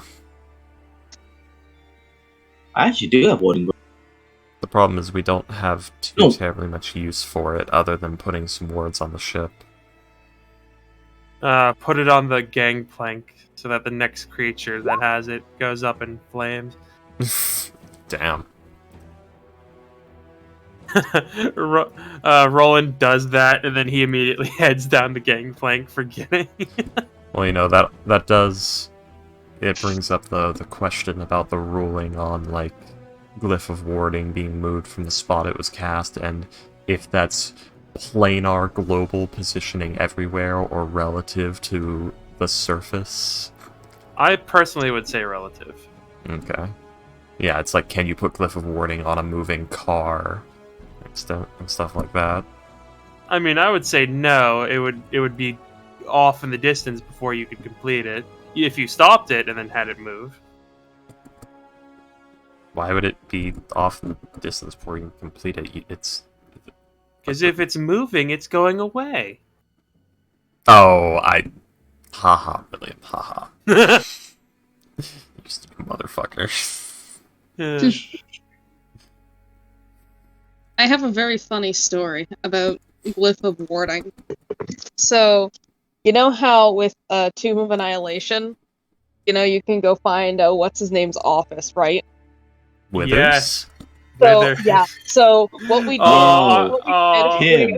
Hear me out. It's really funny because this is still going on. So, when we first get there, we completely trash the place, okay? Because he stepped on our plants and we were upset.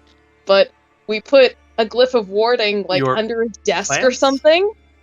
And we left it there, and we were waiting for it to go off, and it just kind of never did. So we went back up to check on it. The room looked like it had been cleared out. But we figured out that he himself left a Glyph of Warding, right inside the front door. And we collectively decided that he made it look like, if you could read what it said, it's like one of those like live, laugh, love things, except for it's like some just what like eat, shit, and die or something like that. And we wrote on a little piece of parchment something like some really fucking scummy sentence, and we handed it over the thing and dropped it on the desk. And he was invisible inside and was waiting for us to walk in the door. So we floated around and put it on the desk, and he just about loses it. He casts a wall of fire. All of this over petty shenanigans. We closed the door, and we arcane locked the door. And then we went downstairs, we brought up our cleric, and we had him do another clip of warding right on the outside of the door. And every now and then we go up to check, and every time we go up, Withers has left a new glyph of warding somewhere in this little hallway. For fuck's sake. It's my favorite all thing. These diamonds? It's the Tomb of Annihilation. We have a lot of money. Now, we had too much money before we went into this tomb. The Tomb of Annihilation. It's rife with treasure, William. Hey, fair Zilak has a lot of budget, okay? He actually does. He has like multi-dimensional collections worth of budget. In our game, getting the diamonds for this was the easy part. The hard part is making sure detect magic is up at like almost all points, and somebody like rolls really well on their checks to make sure we don't accidentally step into one. We've taken to calling it the explosive prank wars, because that's basically what it is at this point. Oh, that was a dick. That's a wizardly dick measuring contest. Go ahead, William. In our game, when we did it while it was being run by Boxtrots, we found his office kind of by accident, because my character is this idiotic wizard folk barbarian who was just pissed off at this place. So he's like, God damn it, there's doors everywhere. So he just started grabbing every inch of the wall he could and like back and forthing, like trying to open it like a door. And we found like the hidden door that like led to the hallway that led to his office. And my character was a gladiator that they had hired, because I had retired my previous character. His name was the Smith, and he like made a bunch of shit. And he's like, you know what? I have a job under one of the merchant princes. I want to see my family again. I'm gonna go ahead and not go into the tomb. Like, I've achieved a pretty good amount of stuff as this character. So they instead, like, the merchant prince who hired the Smith was like, I kind of feel bad for taking this really competent person away from you guys, so I'll just lend you one of my gladiators. And she gave the group a food obsessed, psychotic, like lizard folk barbarian tank. She's like, yes, this is sufficient payment. Yeah, and we'll trade you a competent person for a non-competent person. Aaron Kalkos was extremely competent for what was being done in the tomb. To be fair, like he was scanning. The deal with him was like, for each member of the party that comes back alive, I will give your tribe 1 year's worth of food. Nice. But yeah, he like the group found the workshop first. You know, like the one where they make like those dwarven golems. And then he got bored because he's like, some armor. Like, we already killed everything in the room. I'm bored. So he goes into Withers' office, and he sees this guy, like, just fly, like, going around the room trying to catch a skeleton bird that's flying around. He's like, and, like, when Aaron Kalkos opens the door, he's like, oh, hello. Aaron Kalkos doesn't even say a word. Just goes up to him and tears him in half. Murder like, hobo. Not... Yeah, like, because that was his thing. Because that was his job. That's how he keep the party safe. Keep the party safe. Kill everything else. That's so clever. We've just been tormenting this poor guy. He's teleported into our vicinity. We once had the entire team just hide out on the 6th level, like underwater, like with invisibility, all this shit. With the Aboleth with us. The Aboleth was, a child at this point and thought this was hilarious. And Aron we Kalkos had the tried cleric to kill who's the... been this entire time, who has just been like, this poor guy, okay? Our cleric has been tormenting the hell out of him. Just stands in the middle with Waterwalk and just is yelling for him to come down and fight him like a man. So he shows up in the Aboleth control room. Now, we've been in this room at this point, and he cast cast some spell, because some 5th level spell that doesn't require line of sight, and almost just straight up almost killed him twice. This happened again. Let's see. Hugh described And this the has been spell. going... Yeah, it's just... I can't remember names right now. Yeah, it's fine. But, like, fucking... the poor Withers, man. He's just taken to avoiding us at this point. He sees us, and he books it in the other direction. I remember Aron Kalkos also met the Aboleth along with Comical's slime boy character. Like after his paladin died, like Aron Kalkos is like, oh hey, there's this big whale, kill, and it was the child. It was completely harmless. And Aron Kalkos is swimming up to it, and he's like, "Oh, hello! You must be a new friend. Ah! Oh, why are you doing this?" Towards the end of that campaign, my sorcerer and Aron sort of became the murder duo. Oh no! Because Moors was basically acting as Aron's of the brains and magic of Aron's operation of murdering everything. Aron Kalkos is, hey, do you want something to die? Point lizard at thing, and death comes out. That's exactly how we kill, because Moors all necrotic damage. Everything Moors did was necrotic damage. There was a tiny bit of force and a tiny bit of psychic damage in the repertoire. Now I want you to consider what the effect of necrotic damage is on the Atrophyl. And on a Sarah, which is to say none. And I knew this was going to be a problem. I knew this from the moment I built that character. But I also knew there was something else I could do. And that's play a rousing and fucked up game of Deliver the Barbarian. Aron Kalkos grabbed Morris's Broom of Flying. She delivered him to a Sararak. He grabbed a Sararak's staff, took it away from him, picked him up, and threw him into a pit of lava. Like, he lasted in the battle, like, maybe 3 rounds before Aron got to him, and basically one-shot him. Mr. Kalkos, your ride is here. Your Uber has arrived. Your Uber has arrived. Excited lizard noises. And, like, you remember, like, 1 year of food for each person that's alive. Dead one. They stole from me. But that included all of the party members, and like Ghost's character pissed off Moors to the point where like she wanted to murder him, but Aron Kalkos didn't want her to kill him because then he wouldn't get paid. So she said, "How much are you getting paid?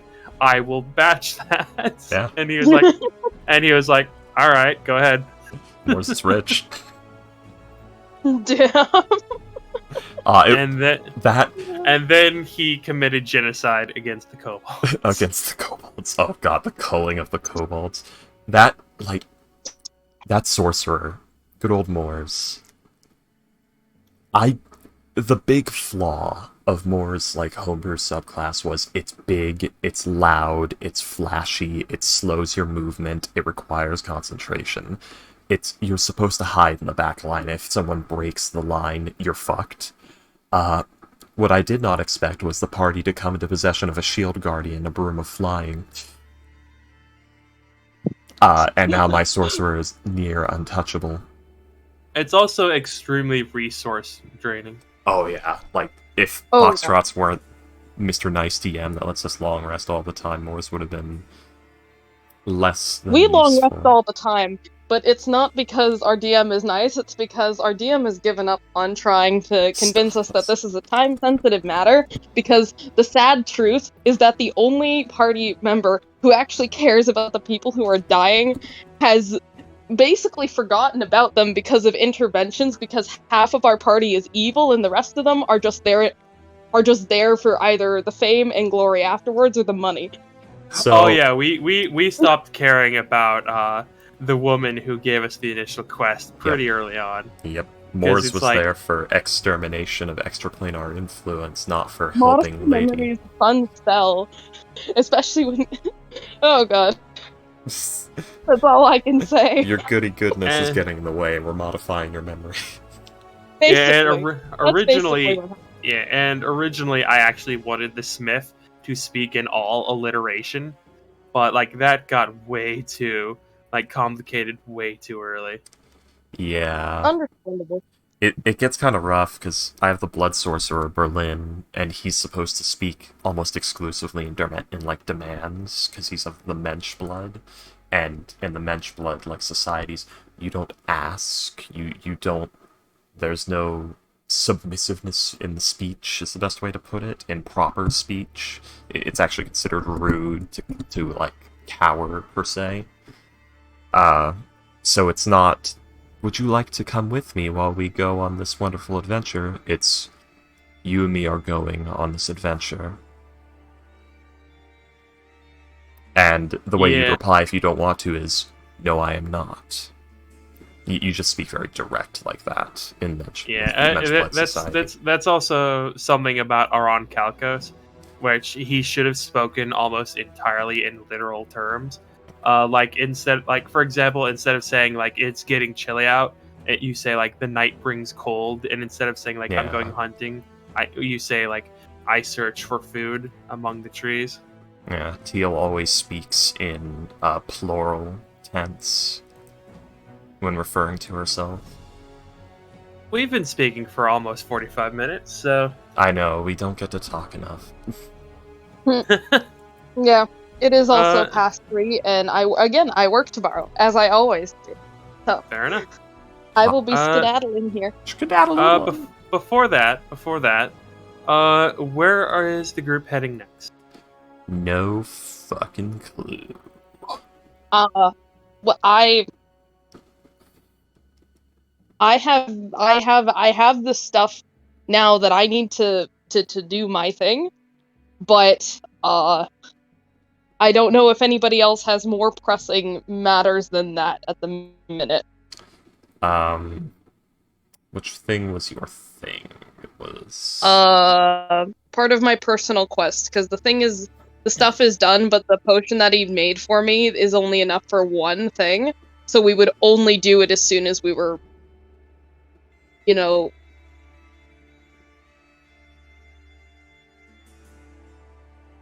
talking to dead people. I don't know what else to say.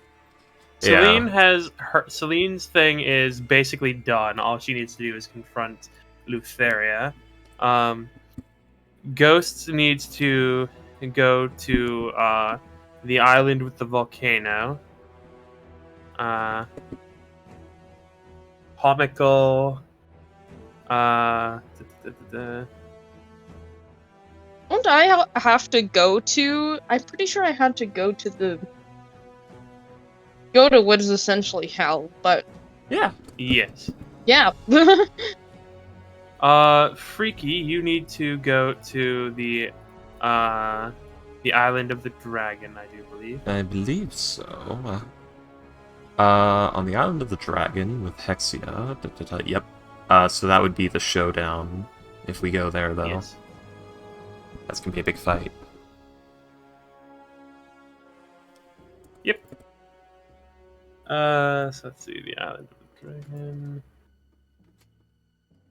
I'll have to find my speech that I wrote. I still am so tickled by the thought that Eutheria just fucking stole the Medusa Queen's crown and is wearing it. So there's the rumors of like the heroes killed the Medusa Queen, yet the party of heroes has Medusa wearing the Queen's crown. No, nobody knew she was a Medusa. What, Eutheria? No, the Amazon Queen. Nobody knew she was a Medusa. Oh, well, it's still funny. Yeah, it is. Yeah. I was That's trying mine to pull now. up the Roll20 to check my thing, but it is not loading. So yeah, no. We could either... All of my shit is set, we just need to actually go do that. Or we could go do something else. I'm kind of... It doesn't matter too much to me. What level are we? 9. What do I get from Banneret Fighter? I can't check the wiki. Russia destroyed it. For fuck's sake. I mean, I have Banneret in my compendium. Oh, good.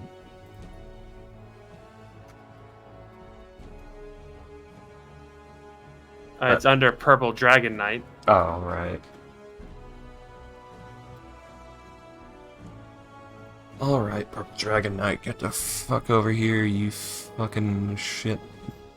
Starting at 10th level, when you use your action surge feature, you can choose one creature within 60 feet of you that is allied with you. That creature can make one melee or ranged weapon attack with its reaction, provided that it can see or hear you. Is that in place of, or? No, in addition, when you use Okay. your action surge feature, yeah. Alright, so...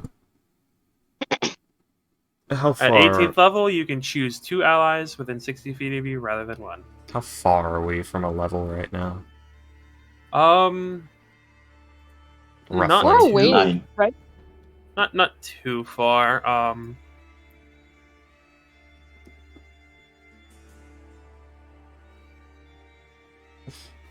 Basically, for the sake of my build, I recommend we do a little bit more shenanigans before the showdown with Nikolaos, because the showdown of Nikolaos, if I lose, I die. If I win, I now have to start leveling Demigod Barbarian and halt all leveling of Fighter. Okay. Or That's Herculean not- Barbarian, whatever it's called. I could go to the island of the dragon because again, I think the next place I have to go anyways is quite literally just hell, and as we've seen, that can happen. That can just kind of happen. Yeah. So Okay, so yeah, you guys are actually a somewhat good distance off from your next level. Oh, we are? Yeah, a little. yeah, Yeah, you we guys are didn't level a up bit of a that distance. long ago.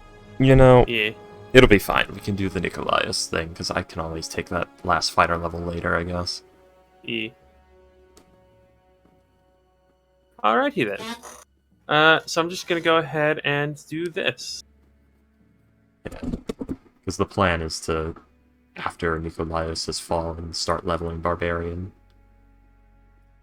So wait, do we want to do Nikolaos first or after?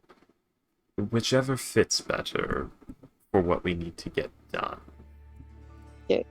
What As is it closer, stands. the Island of the Dragon or where Nikolaos is? He's on the Uh, island, supposedly. Oh, okay. Yeah, he's on the island of the dragon. Yeah. Yeah. Oh, okay. I think I'm as ready as I'm gonna get on my gear without going into legendary items. Because, I mean, I get, like, the most I could pull is probably a +2 breastplate. But that would have to also be adamantine to meet up with my current thing, because in a William campaign, adamantine is probably more important than that extra AC. Yeah, at the very least, I'm not doing my crit roll in this game. Yeah? Oh, yeah, the good roll. Do you know about that's- that, Nick? Do you know my crit roll, Nick? I do not. Mike, you know what a normal critical hit is. You double the amount of dice you roll. So on a greatsword, instead of 2d6, you roll 4d6. I don't like that. Because like you get a crit as on like a 5th level smite for a paladin, and you get all 1s, and it just feels flaccid. So what I do is I give you the maximum plus a regular roll. So instead of 46 on a greatsword, you get 12 plus 2d6. Jesus And Christ. we immediately learned the consequences of that going. I mean, we haven't dived Understandable. to it. No, we did. Curse of Strahd was fucking Curse of Strahd was a bloodbath. It made Teal's Good pimp to hand know. fucking insane. Good to know. Imagine this. When these guys Imagine were level this. 2, 30 plus Teal- 3d10. Teal smacked Teal, Leon. his character, was accidentally got Ghost hit Scout. with an Eldritch Blast. So she's like, I'm gonna smack you with From a nat 1. I'm gonna Inflict smack you with inflict wounds. It probably won't hit. It's fine. It won't We're level kill, 2. I You'll thought, survive. yeah. And he gets a crit. So that is 30 damage plus 3d10 for And 48 damage. I rolled. Instantly killing Leon. Instantly killing Ghost's character. It's exactly lethal. We were like a couple of sessions in. Payday's character is the only one that didn't die in that entire campaign. Yeah. She's the only one who had a character from start to finish just survive. It's the backliners that usually make it the whole way. Because when it comes to being a backliner, it's if you're like a wizard or something like that, particularly if you're a wizard or sorcerer, you either do not get hit or you die. There you go, That Medi. is it. I posted it in Discord, like a screenshot of like the dead fuckers. Ghost got it like the absolute worst. Oh, that's right. It's in the chat for Ghost. Also, discounting that every single time someone dies, they have a chance of getting back to life, and all of that, and all of Ghost Gather died twice. Like Almost Most all of them died twice. I had 2 deaths and 2 exiles, and then William said, "You know what, Freaky? You want to play Vampire Spawn?" And I said, "Oh golly gee, William, I don't know. Yes." The result, I made something. I told myself, you know what? That's 2 deaths already. I ain't holding back. The thing he made was obscene. It was a Beast Barbarian Assassin Rogue multi-class. Jesus Christ. That used a halberd or a Zweihander, but it was the halberd stats. Oh my god. And was a vampire spawn. That's... I think it wasn't me saying like, do you want to play Vampire Spawn? You asked to play Vampire Spawn. I don't think I did, because I remember it was you said, I don't remember exactly what it was. You said something, and I thought to myself, well, who could I play? I could play something from Laurent Tale, one of my vampires. So you would have to have said, like, do you want to play, like, a Vampire Spawn? Because, yeah, I usually I had at that point, and have to this day, wrote off, but I'm never going to get to play a vampire, because that's viciously overpowered in D&D. But I was quite surprised in Curse of Strahd. I remember being very surprised that you would even allow such a thing. Because I was very happy with with the Queen's Guard. Because playing a skeleton is fun. You would never think that playing a mute character could be fun. It's incredibly fun. Oh yeah. Oh, No was we- also one of skeleton. the characters I like from you. I like No too. Queen's Guard are always fun to play. Spooky we had skins. we had this really big skeleton and player character for the short run Tyranny of Dragons game, and it was just the best thing ever. It was great. I mean, to put into perspective of No's size, the woman next to this thing is Teal. Teal is 6 foot 3 inches tall. That thing next to her is the Queen's Guard. That is how big this fucker is. Massive. Yes. It is 3:30. Go now. So just about, but yes, but did we decide where exactly are we going? No, not yet. We can do it over the course of the week. It's fine. Yeah. We had like You know what? 23 I have deaths for what can count. You know what? Go oxygen. Goodbye. One or two dragons, Goodbye. 3 or 4 the other thing. Okay?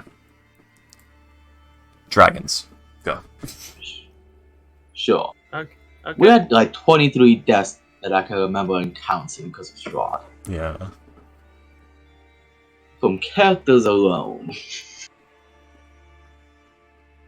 Oh my god. How do we finish that campaign? With a lot of blood and a lot of pain. Also, I made a fucking turbo cheese build of Doom that worshipped the god of murder. You had 2 characters die and the murdering went super cheese build. Yeah. We were nearing the end. So I said, fuck it, here we go. I think I was gonna play Fortune's Brother before I was offered the vampire spawn. Yep. Oh wait, no. About Archon, I have Duran as a backup. Fortune's Brother, have him dropped off by the vicinity, fresh out of Barovia. Let's see. I'm trying to figure out like where we first talked about it. I don't know. Draw a vampire in the DM.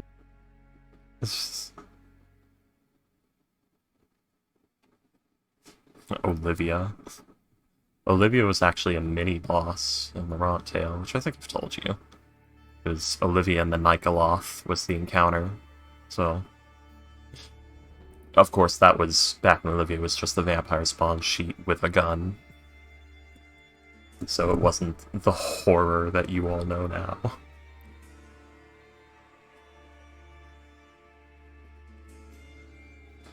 Granted, I'd probably remove the Nikoloth and make Olivia just the mini-boss on her own if I were to run the Rot Tale again. I would just over it. I don't remember exactly what, but I found like the first time we talked about it, I think maybe it was in Curse of Strahd where we first talked about it? Or was it during voice chat or something? But I have found let's see. Roll an intimidation. Let's see. You're with no. You're talking about no. They will whimper, "Please don't break anything. It's all we have," and head out the back entrance. This one will try its best.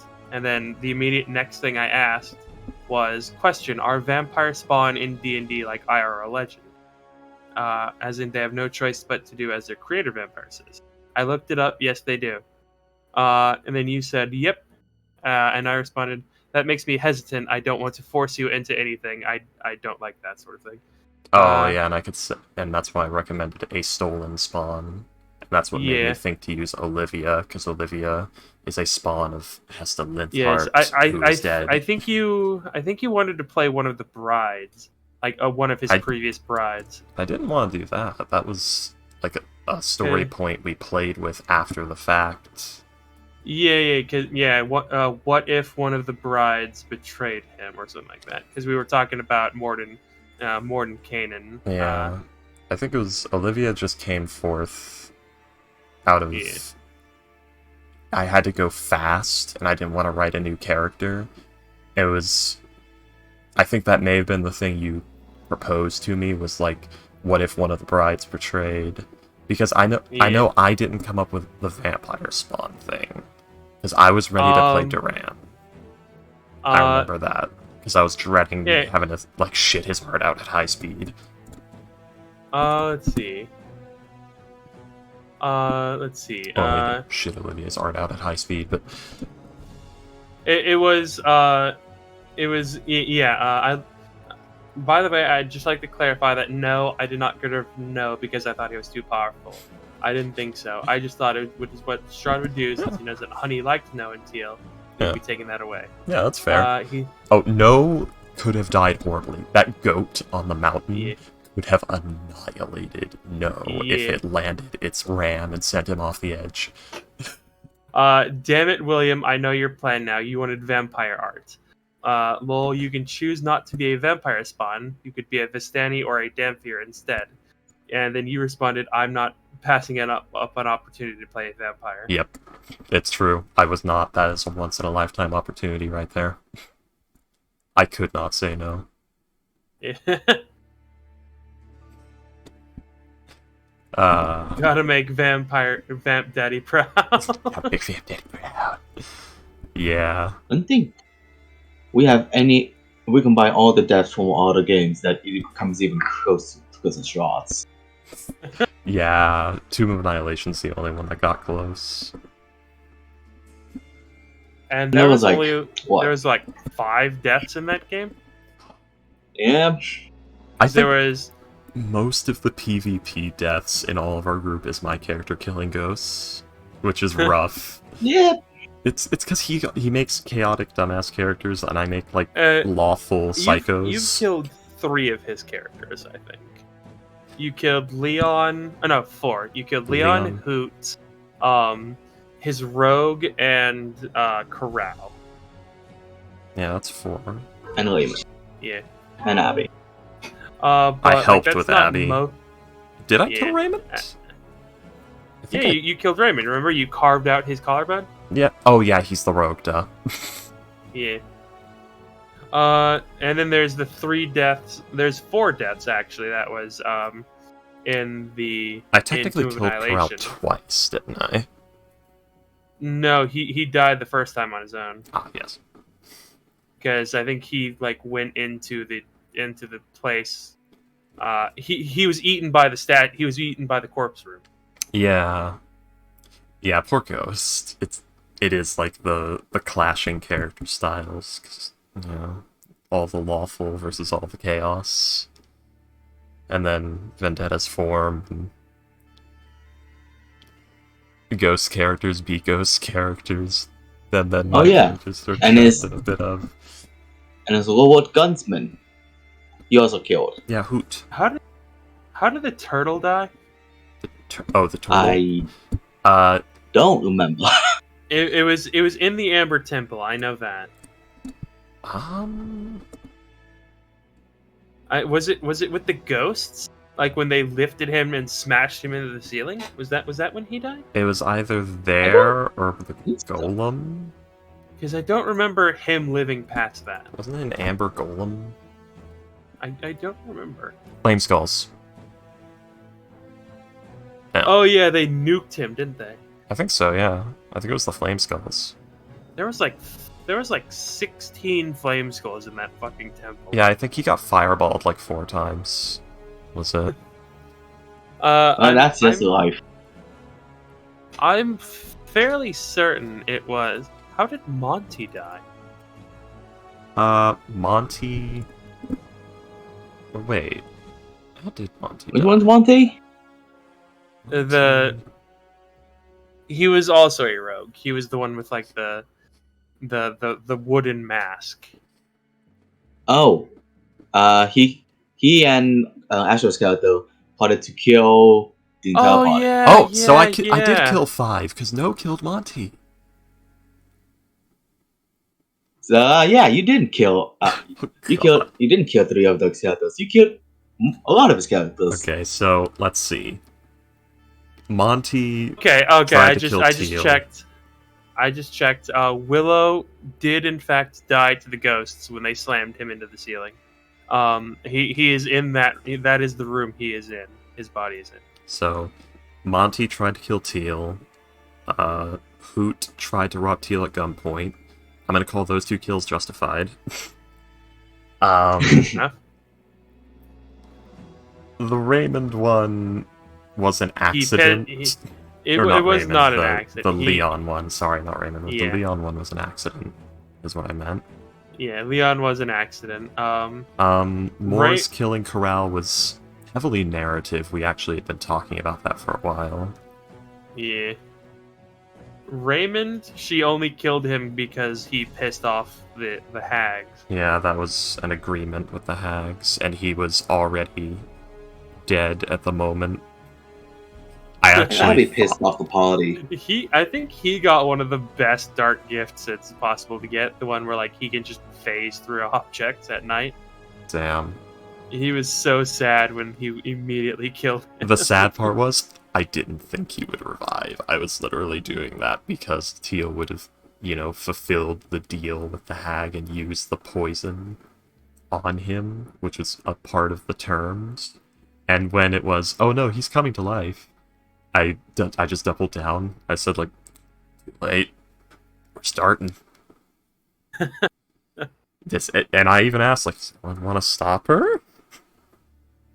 He's conscious. He's making noises. Anyone want to stop Teal? And no one did. Wasn't Boxtrot's character like too broken up about his dead dog? I think so. Yeah. Poor Zoran. Man, yeah, Zoran. Poor. Soft scales. Yeah, poor November, man. He was that so one. sad. That was the one I felt the worst about ever. Yeah, like because that was a complete misreading. I should have just said, "Hey, Boxtrots, what if Olivia kills November?" Instead of, "So Boxtrots, you said you wanted to bring Zoran back, and we have everything we need to do that now. Would you want to play Zoran if something happened in November?" And he said yes, and I took that as yes. So that was a breakdown in communication on my part. And we just immediately ended the session because Boxtrots was so sad. Yeah, and I said we can go ahead and retcon that gladly, and Boxtrot said no. That was probably one of the worst communication breakdown fuck ups on my part. I will never forget Astro losing his goddamn mind against those barbarians. I'm still waiting for Boxtrot's revenge. I fear for the day. Like, I'm gonna be in a campaign with, like, playing Fortune. He's gonna murder Fortune. He's gonna be playing November. He'll get his revenge. Well, good night, Frankie. Good night, William. Cheers. Yes. And that is all she wrote. Until tomorrow.